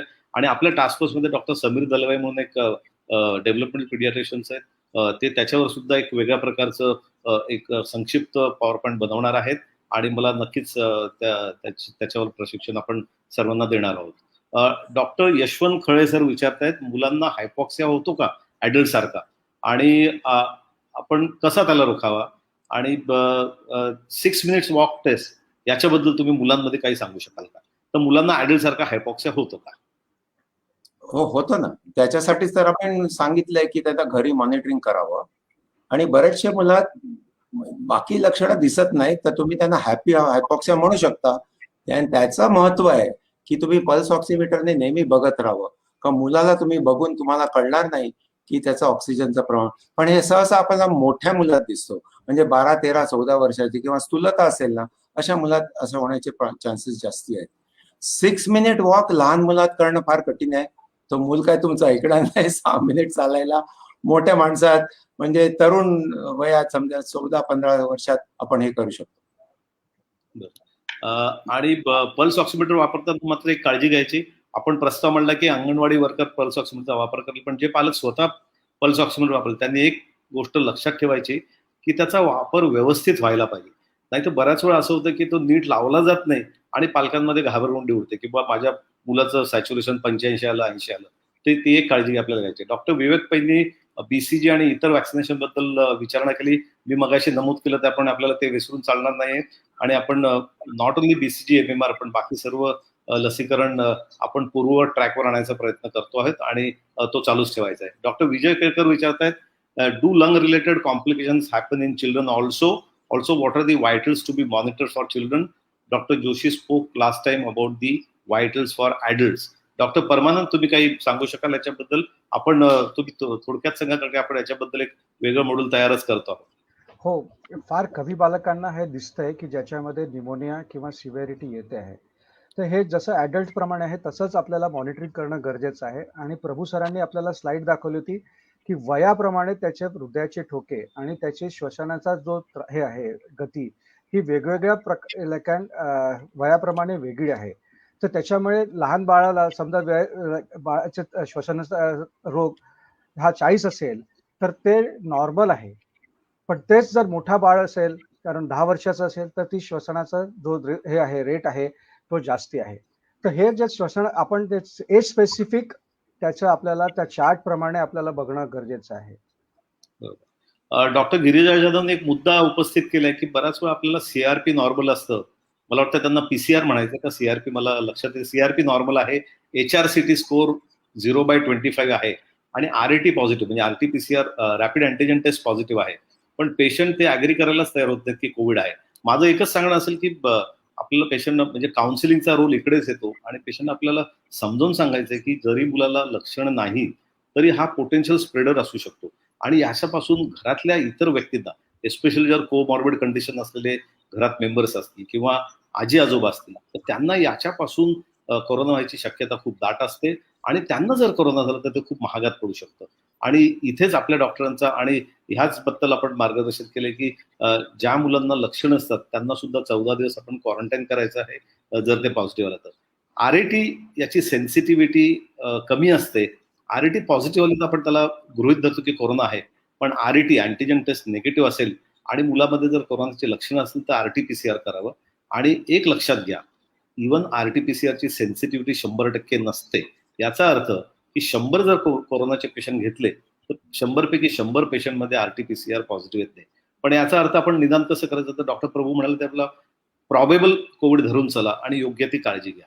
त्यांचा CT स्कॅन करत बसू नका. बरं, पुढचा प्रश्न आहे डॉक्टर सुप्रियांनी विचारलाय, what about type 1 diabetic children? Doctor Prabhu, diabetic children त्यांना विचारायचं आहे कोविड डायबिटीस मध्ये. हो, डायबिटीस आहे, एक कोमॉर्बिडिटी आहे. पण जसं आपण माझ्या स्लाइड मध्ये पण मी दाखवलं की हे कोमॉर्बिडिटी असेल तर जरी सौम्य प्रमाणात असेल रोग आणि आई वडील जर कोविड सेंटर पासून लांब राहत असेल किंवा सुशिक्षित नसेल तर अशा मुलांना पण आपण इन ऍडव्हान्स PCCH मध्ये ऍडमिट करावं.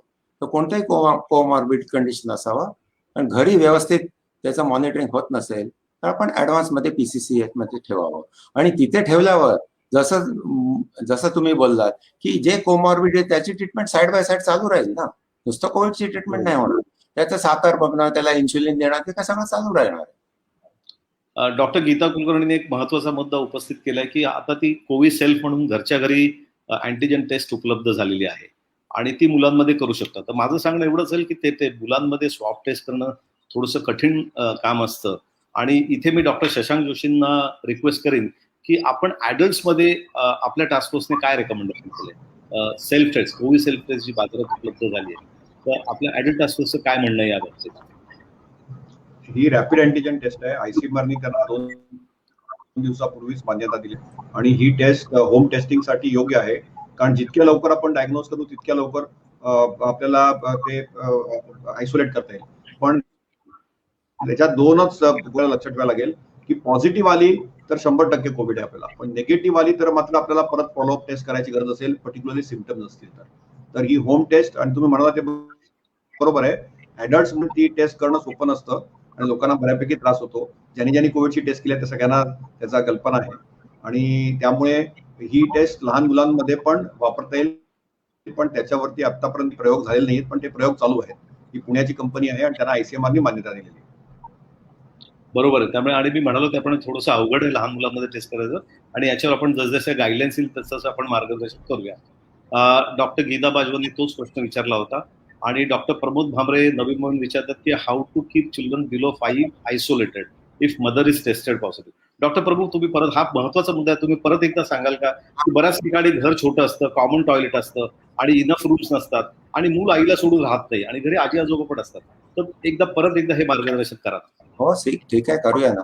कारण आपण नाही म्हणत की लहान मुलांना आईपासून वेगळं करावं. दूध पाजत असेल मातेला तर नक्की ठेवावं लागेल, पण इतर पण 1.5-2 वर्षाचा मुलगा असेल, दूध पाजत जरी नसेल तर आई सोबत राहावं. आईने मास्क व्यवस्थित घालावं, हात धुणं बाळाला हात लावण्याच्या आधी, एवढे सगळे प्रिकॉशन घ्यायची. मग कारण काय, त्या बाळाला आजी आजोबांकडे सोडता येत नाही. जर एखाद वेळेस त्या मुलाला एसिम्प्टोमॅटिक कोविड असेल तर तो आजी आजोबांना त्याने ते संक्रमण दिलं तर त्यांचे हाल खराब होतील. त्यामुळे आईकडेच राहावं असं आमचा सल्ला आहे. अगदी बरोबर सांगितलं. मुलांना हॅपी हायपॉक्सिया होतो का? डॉक्टर महेंद्र जोशी विचारताय. हॅपी हायपॉक्सिया दिलं ना मग अशी मी ऑलरेडी दिले की मुलं खेळतात म्हणजे त्यांना होऊ शकतो ऍडल्ट सारखा. बरोबर आहे. क्राऊडेड स्पेसेस, मॉइस्ट स्पेसेस मध्ये लहान मुलं जात असतील तर त्यांना म्युकोर होऊ शकतो का? डॉक्टर शशांक जोशी, तुम्ही याच्यावर काही वाच्यता करू शकाल?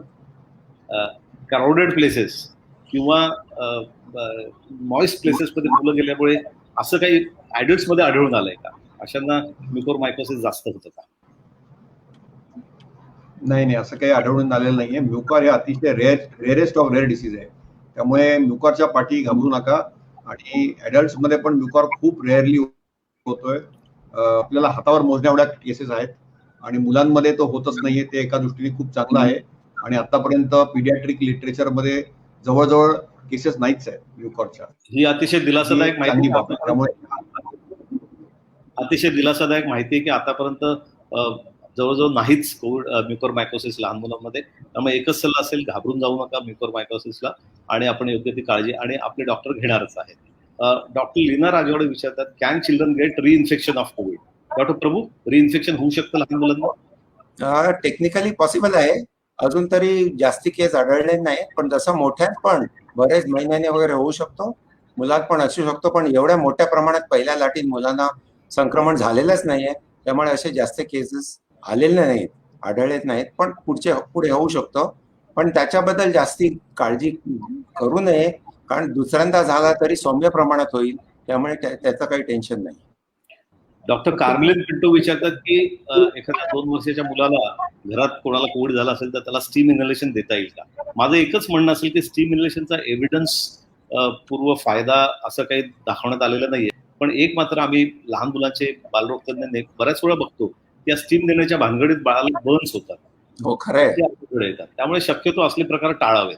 ज्याचा एव्हिडन्स नाही की फारच जास्त फायदा होतो असं लहान मुलांना प्रयत्न करू नये. मेफेनेमिक ऍसिड स्टिरॉइड स्पेअरिंग आहे का, असं डॉक्टर निलेश बहुले विचारतायत. डॉक्टर प्रभू किंवा डॉक्टर परमानंद? डॉक्टर परमानंद बोला. परमानंद, मेफेनेमिक ऍसिडचा काही अँटी इन्फ्लेमेटरी इफेक्ट आहे का स्टिरॉइड स्पेअरिंग? नो, आणि वी अवॉइड, कारण या मेफेनेमिक ऍसिडमुळे लहान बालांमध्ये फिवर, तापासोबत त्याच्या किडनीवरती पण इजा होऊ शकते. तर त्याच्यामुळे please avoid, use only paracetamol as a fever medicine. Steroid sparing effect त्याचा उपयोग असा किंवा त्याचा एव्हिडन्स नाही आहे. आणि डॉक्टर परमानंद, विनोद पाटलांनी चौकशी केली की व्हेंटिलेटर यूज बद्दल इलॅबोरेट काही माहिती सांगाल का? तर मला वाटतं आपण प्रोटोकॉल तयार केलेला आहे आणि त्या मार्फत त्यांचं आपण मार्गदर्शन करूया पुढच्या सत्रात. If the child had Covid, should the child B vaccinated regular BCG? कोविडसाठी BCG वापरायचे नाही आहे. कोविडसाठी जी BCG R म्हणून आहे ती अजून उपलब्ध झालेली नाहीये. पण मी मगाशी म्हणालो त्याप्रमाणे 90% पेक्षा जास्त मुलांना इन्स्टिट्यूशन मध्ये डिलिव्हरीत आणि BCG दिलेलं असतं. कोविड म्हणून BCG देऊ, कोविड प्रिव्हेन्शन म्हणून BCG वापरू नका. परंतु ज्यांचं BCG दिलं गेलेलं नाही त्यांना नक्की एन्श्योर करा की BCG दिलं जाईल. डॉक्टर संकेत कुलकर्णी विचारतात, कोविडमध्ये बालकांना आहार कसा द्यावा? हा खूप कॉमन प्रश्न. डॉक्टर प्रभू, आहाराबद्दल पालक विचारतात, तुम्ही जरा सांगा परत एकदा. मी बोललो होतो, पण तरी समाधान नसतं. प्रत्येक आई वडिलांना विचारायचं असतं मी काय देऊ शकते बाळाला आणि काय देऊ शकत नाही. जसं मी आधी सांगितलं, काही पथ्य नसतं, सगळं आहार द्यावं, सकस आहार द्यावा, पाणी जास्ती द्यावं, आणि जर ब्रेस्ट फिडिंग चालू असेल तर ब्रेस्ट फिडिंग चालू ठेवावं, म्हणजे स्तनपान चालू राहावं. त्याच्या अतिरिक्त काही विशेष नाहीये फिडिंगच्या बाबतीत. ओके. आणि मला वाटतं आपण बरेच प्रश्न घेतले आणि काही प्रश्न सिव्हिअर आणि इंटेन्सिव्ह केअर बद्दल आहेत ते आपण आपल्या प्रशिक्षण शिबिरात घेऊया आणि त्याच्यावर आपण प्रोटोकॉल तयार केलेलाच आहे. मला वाटतं आपण प्रश्न उत्तर इकडे थांबूया आणि मी डॉक्टर सुहास प्रभूंना विनंती करतो की त्यांनी थोडक्यात याचं समरी मांडावी आणि सरतेशेवटी आपण माननीय मुख्यमंत्री श्री उद्धवजी बाळासाहेब ठाकरेंना मार्गदर्शन करण्यास परत एकदा बोलवतो. डॉक्टर प्रभू. थँक्यू डॉक्टर विजय. आपण इथे चर्चा करतोय तिसरी लाट जे मुलात येणार त्याच्याबद्दल, पण तिसरी लाट किती मोठी येणार किंवा येणारी नाही हे कोणी सांगू शकत नाही. दुसरी लाट एवढ्या मोठ्या प्रमाणात आली त्याची कोणाला कल्पना होती का? पण आपल्या सरकारने जय्यत तयारी केली होती म्हणून त्याचा आम्ही व्यवस्थित सामना करू शकलो. मग तिसरे लाट येणारच नसेल तर आपण म्हणजे पीडियाट्रिशियन किंवा माझा डॉक्टर याने काय नेमकं करावे, पालकांना काय सांगावे? नुसतंच घाबरून जाण्यात किंवा पालकांना घाबरवण्यात काही अर्थ नाही. मी एकदा साहेबांना म्हटलं होतं, साहेबांना आठवत असेल की तिसरी लाटापेक्षा तिसरी लाटाची भय जी येते त्याची लाट जर आली तर मोठा प्रॉब्लेम होणार. आई वडील मुलांना घेऊन इकडे तिकडे फिरणार, कोविड हॉस्पिटलमध्ये गर्दी करणार, रेमडेसिवीरचा दुरुपयोग करणार किंवा डॉक्टरवर दबाव घालणार, हे नकोय. तर आपण पालकांना दिलासा दिला पाहिजे की बहुतेक तुमच्या मुलाला काही होणार नाही, आणि झालं तरी जसं आपण मगासपासून बोलत आलोय 90 ते 95% नुसतं सौम्य रोग होईल आणि ते पूर्णपणे बरं होणार. पण याच्या अतिरिक्त काही गोष्टी पण सांगणं महत्वाचे. प्रथम म्हणजे SMS जे आपण म्हणतो, सोशल डिस्टन्सिंग, विलंगीकरण किंवा गर्दीत जाऊ नये, मास्क वापरणे. 2 वर्षाच्या वरच्या मुलाने नेहमी मास्क वापरावे घराच्या बाहेर असला तर, आणि स्वच्छता, सॅनिटायझेशन, वारंवार हात धुणे हे महत्वाचं आहे. घरी कोंडले असताना मुलांना टीव्ही आणि मोबाईलची लत लागू शकते, याच्याबद्दल डॉक्टर परमानंद बोलले. तर हे आम्ही टाळलं पाहिजे. मुलांना जसं ते बोलले त्यांच्याशी जास्ती वेळ घालावा, त्यांना घरोघरी व्यायाम करायला लावा, घरी अंगणात शक्य असेल गावी तर पकडापकडी खेळावी, घरी दोऱ्याच्या उड्या माराव्या. आणि ह्याने काय होणार की स्थूलता पण कमी होईल. कारण आपण बघतो की मुलं घरी राहतात, त्यांना व्यायाम नसतो, नुसतं जास्ती खातात जसं डॉक्टर परमानंद बोलले, आणि त्यांच्यात स्थूलता असते. आणि आपल्याला माहित आहे की स्थूलता असलेल्या मुलांना जर कोविड झाला तर जास्ती तीव्र होऊ शकतो. आणि स्थूलता नसेल, कमी झाली तरी कोविडची काय इतर रोगांचं पण प्रमाण खूप कमी होईल. दुसरं एक मला सांगायचं आहे की जसं डॉक्टर विजय तू मगाशी बोलला, हे पावसाळ्याच्या सीझन मध्ये बरेचसे इतर रोग येणार आहे. आई वडिलांनी घाबरू नये की पहिली शिंक आली की माझ्या मुलाला कोविड झालं नाही का, आणि गडबड करू नये, पॅनिक होऊ नये. डॉक्टरच्या म्हणजे माझ्या डॉक्टरकडे फिव्हर क्लिनिक मध्ये घेऊन जावं. आणि जर दुर्दैवाने कोविड निघाला तर पॅनिक होऊ नये. आजच्या कार्यक्रमानंतर मला वाटतं सगळे डॉक्टरांना व्यवस्थित प्रशिक्षण मिळालंय की कोविडचं कसं ट्रीटमेंट करायची, कसं निदान करायचं, कसं 3 विभागात करायचं, कोणाला घरी ठेवू शकतो, कोणाला हॉस्पिटलची गरज आहे. आणि डॉक्टरवर उगीच दबाव घालू नये की तुम्ही मला रेमडेसिवीर द्या, तुम्ही मुलाला हॉस्पिटलमध्ये ऍडमिट करा, आणि घरोघरी स्टिरॉइड आणि आपल्या मनाने वापरू नये. याच्यात खूप त्रास होऊ शकतो. आणि आपण पाहिलंय गेल्या वर्षी कोविडच्या भीतीने बरेचसे पालकांनी त्यांच्या मुलांचे जे नेहमीचे लसीकरण राहिले, BCG नाही दिलंय, काही मुलांना MMR नाही दिलंय किंवा फ्लूची लस दिली नाहीये, हे डॉक्टरने बजावून सांगितलं पाहिजे की पहिलाच मौका मिळाला, पहिला चान्स मिळाला की हे संपून द्यावं. तिसरी लाट येईल की नाही याचा बागुलबुवा करण्यापेक्षा आपण काय करू शकतो याच्यावर विचार करा. आणि लाट खरंच आली तर सरकार आणि त्यांची यंत्रणा सक्षम आहे याची खात्री असावी. सरकार आणि त्यांची यंत्रणा आमच्या पाठीमागे आहे.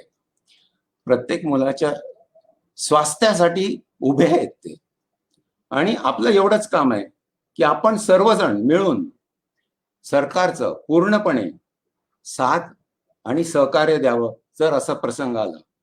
एवढं सांगून मी माझं भाषण थांबवतो. जय हिंद, जय महाराष्ट्र.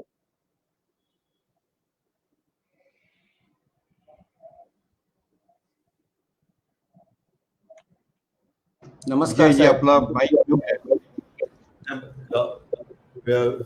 विजयजी आपला मायक्रोफोन. आपला डॉक्टर प्रभू, मी म्हणत होतो अतिशय सुंदर संक्षिप्त समरी तुम्ही मांडली आणि मी म्हणतो आपण 3 ब्रीद वाक्य घोषित करावी. माझं कुटुंब माझी जबाबदारी, माझी मुलं माझी जबाबदारी आणि माझा डॉक्टर.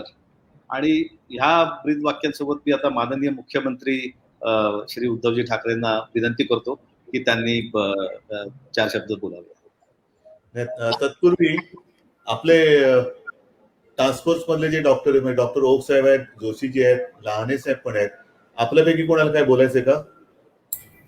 नमस्ते साहेब, मला एवढंच सांगायचं आहे की आपण पीडियाट्रिकच्या बाबतीमध्ये अत्यंत, ज्याला आपण इंग्रजीमध्ये व्हिजिलंट म्हणतो, हे असण्याची गरज आहे.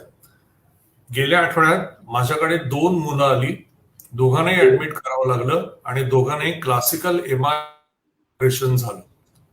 अत्यंत नॉनस्पेसिफिक पद्धतीने ही मुलं प्रेझेंट होत आहेत. त्यामुळे घरी जास्त प्रमाणामध्ये अंगावर काढण्याची शक्यता वाढलेली असते आणि मल्टी सिस्टीम इन्व्हॉल्व्ह करणाऱ्या संपूर्ण आम्ही प्रेझेंटेशन बघतोय. अजून एक गोष्ट मला या ठिकाणी सांगायची आहे, कार्डियक प्रोफाईल आणि कार्डियक एन्झाईम्स हॉस्पिटलमध्ये असताना करावी लागतायत. मला आलेल्या अनुभवामध्ये दोन्ही पेशंट्सना कार्डियक एन्झाईम्स रेज्ड होती. आपल्या श्रोत्यांपैकी एकाने प्रश्न विचारला होता की पल्मनरी सिम्पटम्स दिसतात का? कदाचित हे पेशंट आम्हा सर्जन्सकडे प्रेझेंट होत आहेत आणि न्यूमोथोरॅक्स आणि एम्पायमामध्ये सुपरॲडेड कॉम्प्लिकेशन्स अशा स्वरूपामध्ये हे पेशंट्स येत आहेत, तेव्हा दिसतच नाहीयेत असं आपल्याला या ठिकाणी हा स्टँड घेता येणार नाही.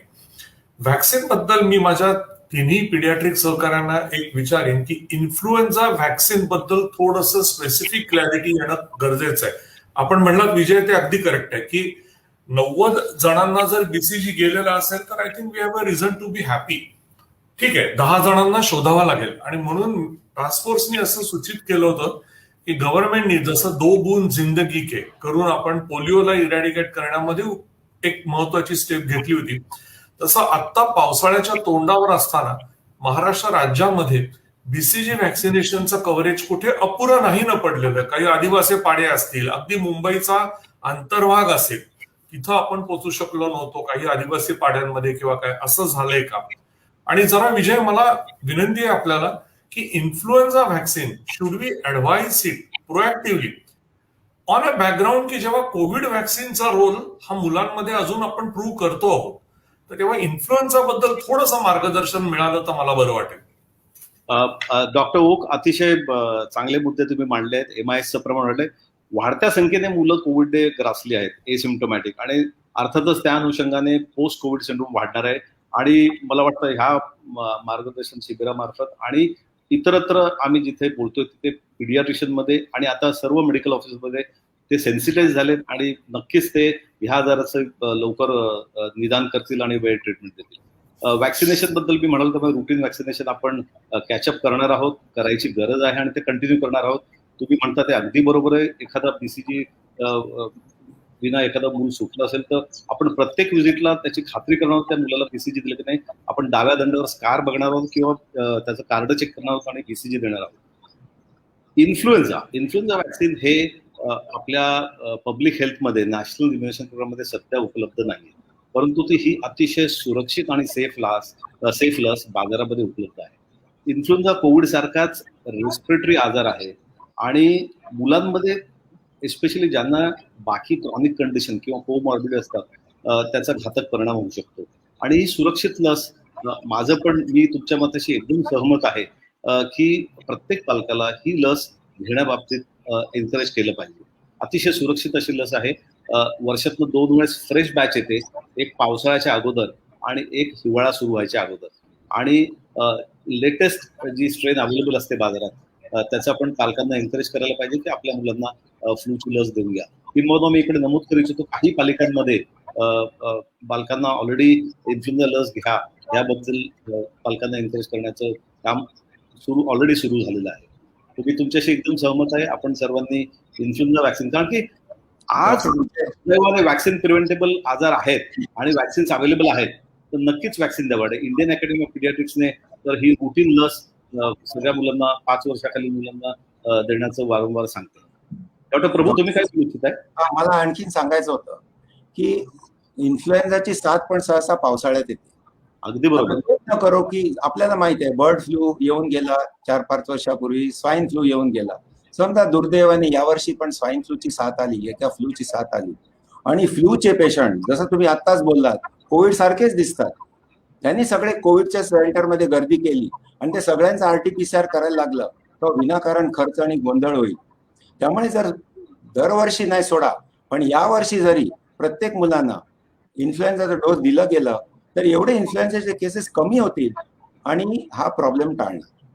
अगदी 100%. दुष्काळात 13वा महिना नकोय आपल्याला, तर इन्फ्लुएन्झा व्हॅक्सिन द्यावं, प्रत्येकाने द्यावं. डॉक्टर लहाने. आदरणीय उद्धवजी, हा मुद्दा मी आपल्या नजरेस आणू इच्छितो. आमचं एकमत आहे याच्यावरती. इन्फ्लुएन्झा व्हॅक्सिन ते कॉस्ट असल्यामुळे आपल्या राष्ट्रीय लसीकरण प्रकल्पाचा भाग नाही. उच्च मध्यम वर्ग आणि मध्यम वर्ग युजली एका पिडियाट्रिशियन्स कडे आम्ही आपली मुलं घेऊन जात असतो आणि ते सजेस्ट करतात तेव्हा आम्ही देतो. सर, थोडंसं आपण याच्यामध्ये लक्ष घालू शकू की आपण राज्यस्तरावरती हा काही त्याची कॉस्ट कमी करून किंवा राज्यस्तरावरती आपण इन्फ्लुएन्झा व्हॅक्सिन, जसं आता प्रभू सर म्हणाले की निदान हे 6 महिने आपण कव्हर करू. जानेवारी नंतर बघू पुढे काय कोविडची स्थिती असेल तशी. पण हा एक मुद्दा सर आपण राज्यस्तरावरती जरा लक्षात घेऊया.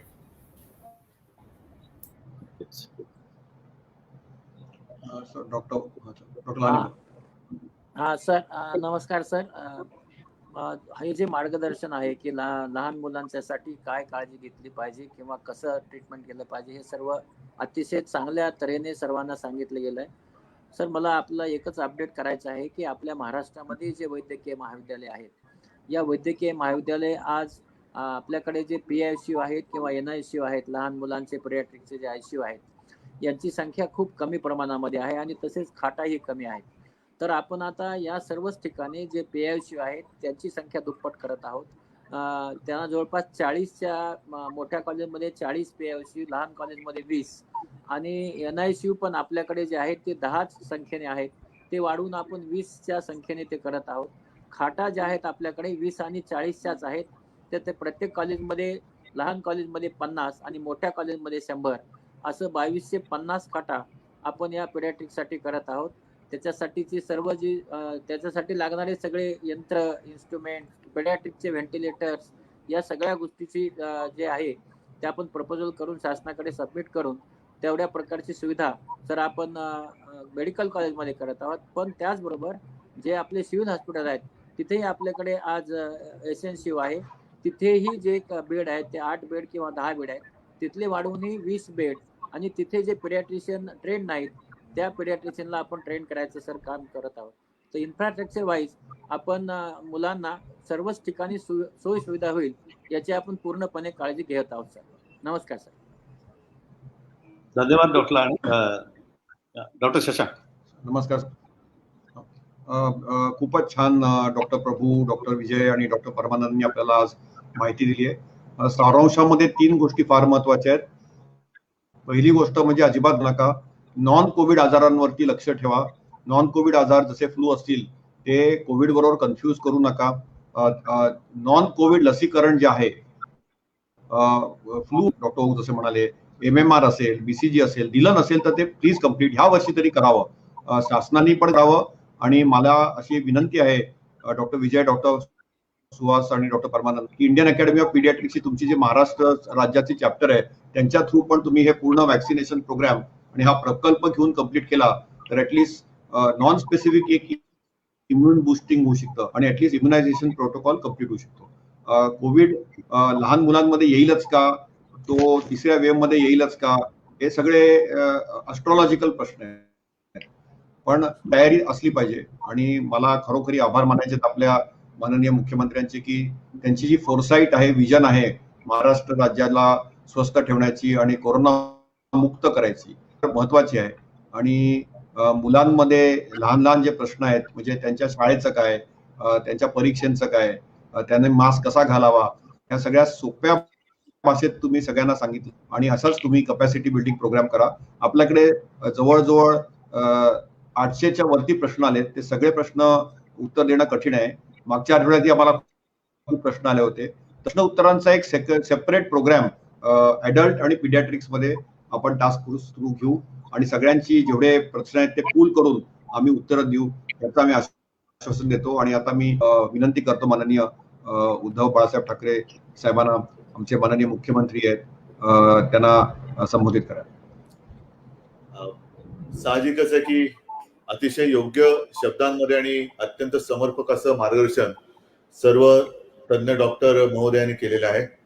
डॉक्टर ओक साहेब, आपण जो व्हॅक्सिनेशनचा जो मुद्दा सांगितलाय तो साहजिकच आहे, आपण गांभीर्याने घेऊ. मात्र एक प्रश्न जो मी नेहमी कोविड व्हॅक्सिनच्या वेळेला पण विचारतो तोच तुम्हाला आता विचारणार आहे की हा जो असिम्प्टोमॅटिक जो हा विषय आहे तो फार गोंधळात टाकणार आहे.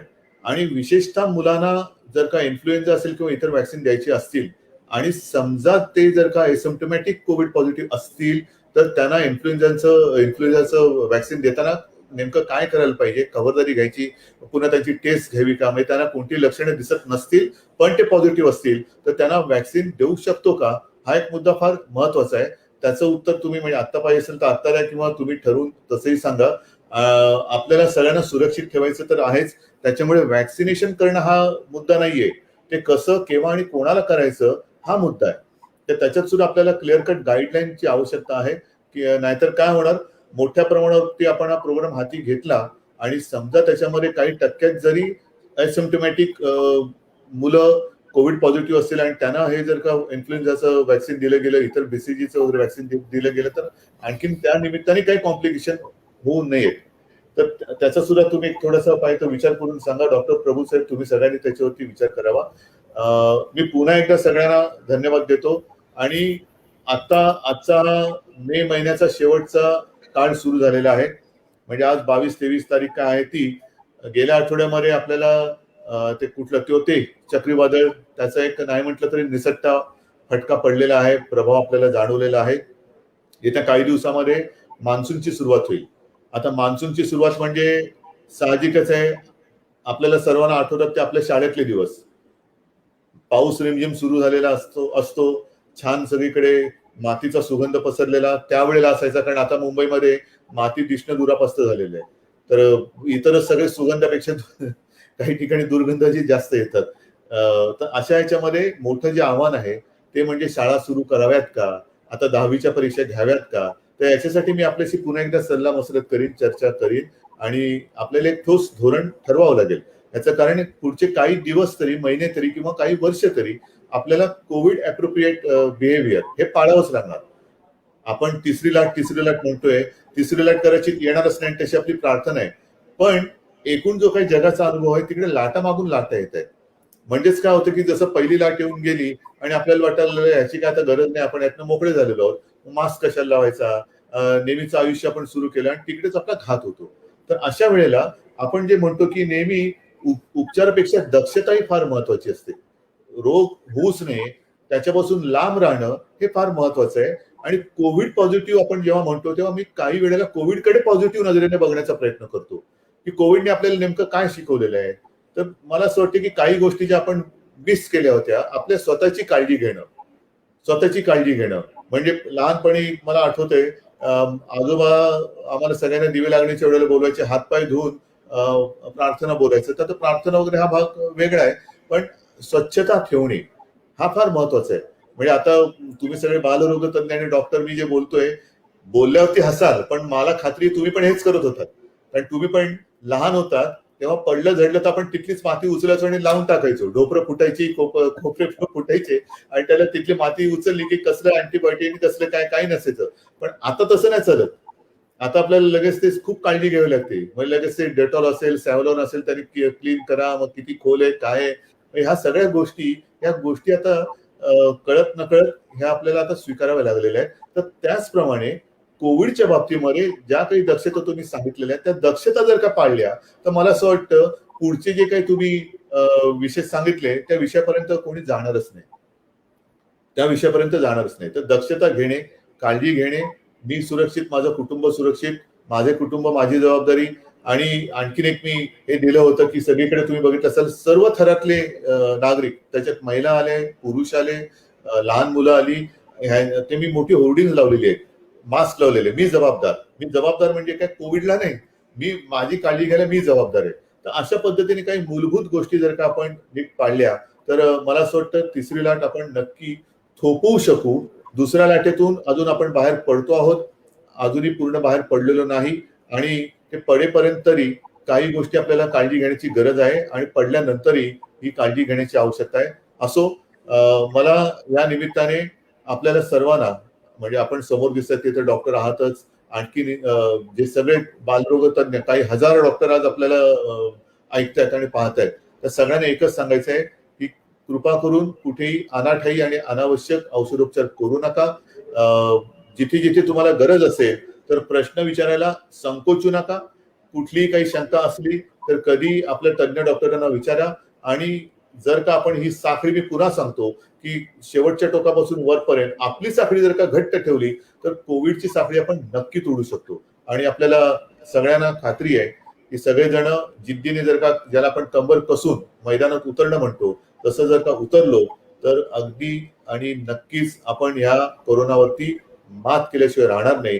आपल्याला सगळ्यांना शुभेच्छा देतो. बराच वेळ आपण सगळेजण डॉक्टर महोदय, डॉक्टर प्रभू साहेब आहेत, विजयजी आहेत, परमानंदजी आहेत, आपण सगळ्यांनी अत्यंत विस्तृतपणाने आणि सोप्या शब्दात, म्हणजे बालरोग तज्ञ असल्यामुळे तुम्ही अगदी मुलांना समजेल अशा भाषेमध्ये, शब्दांमध्ये मार्गदर्शन केलेलं आहे. आपल्याला मनापासून धन्यवाद देतो. आपली साथ, सोबत आणि मार्गदर्शन महाराष्ट्राला गरज आहे, त्याची आवश्यकता आहे.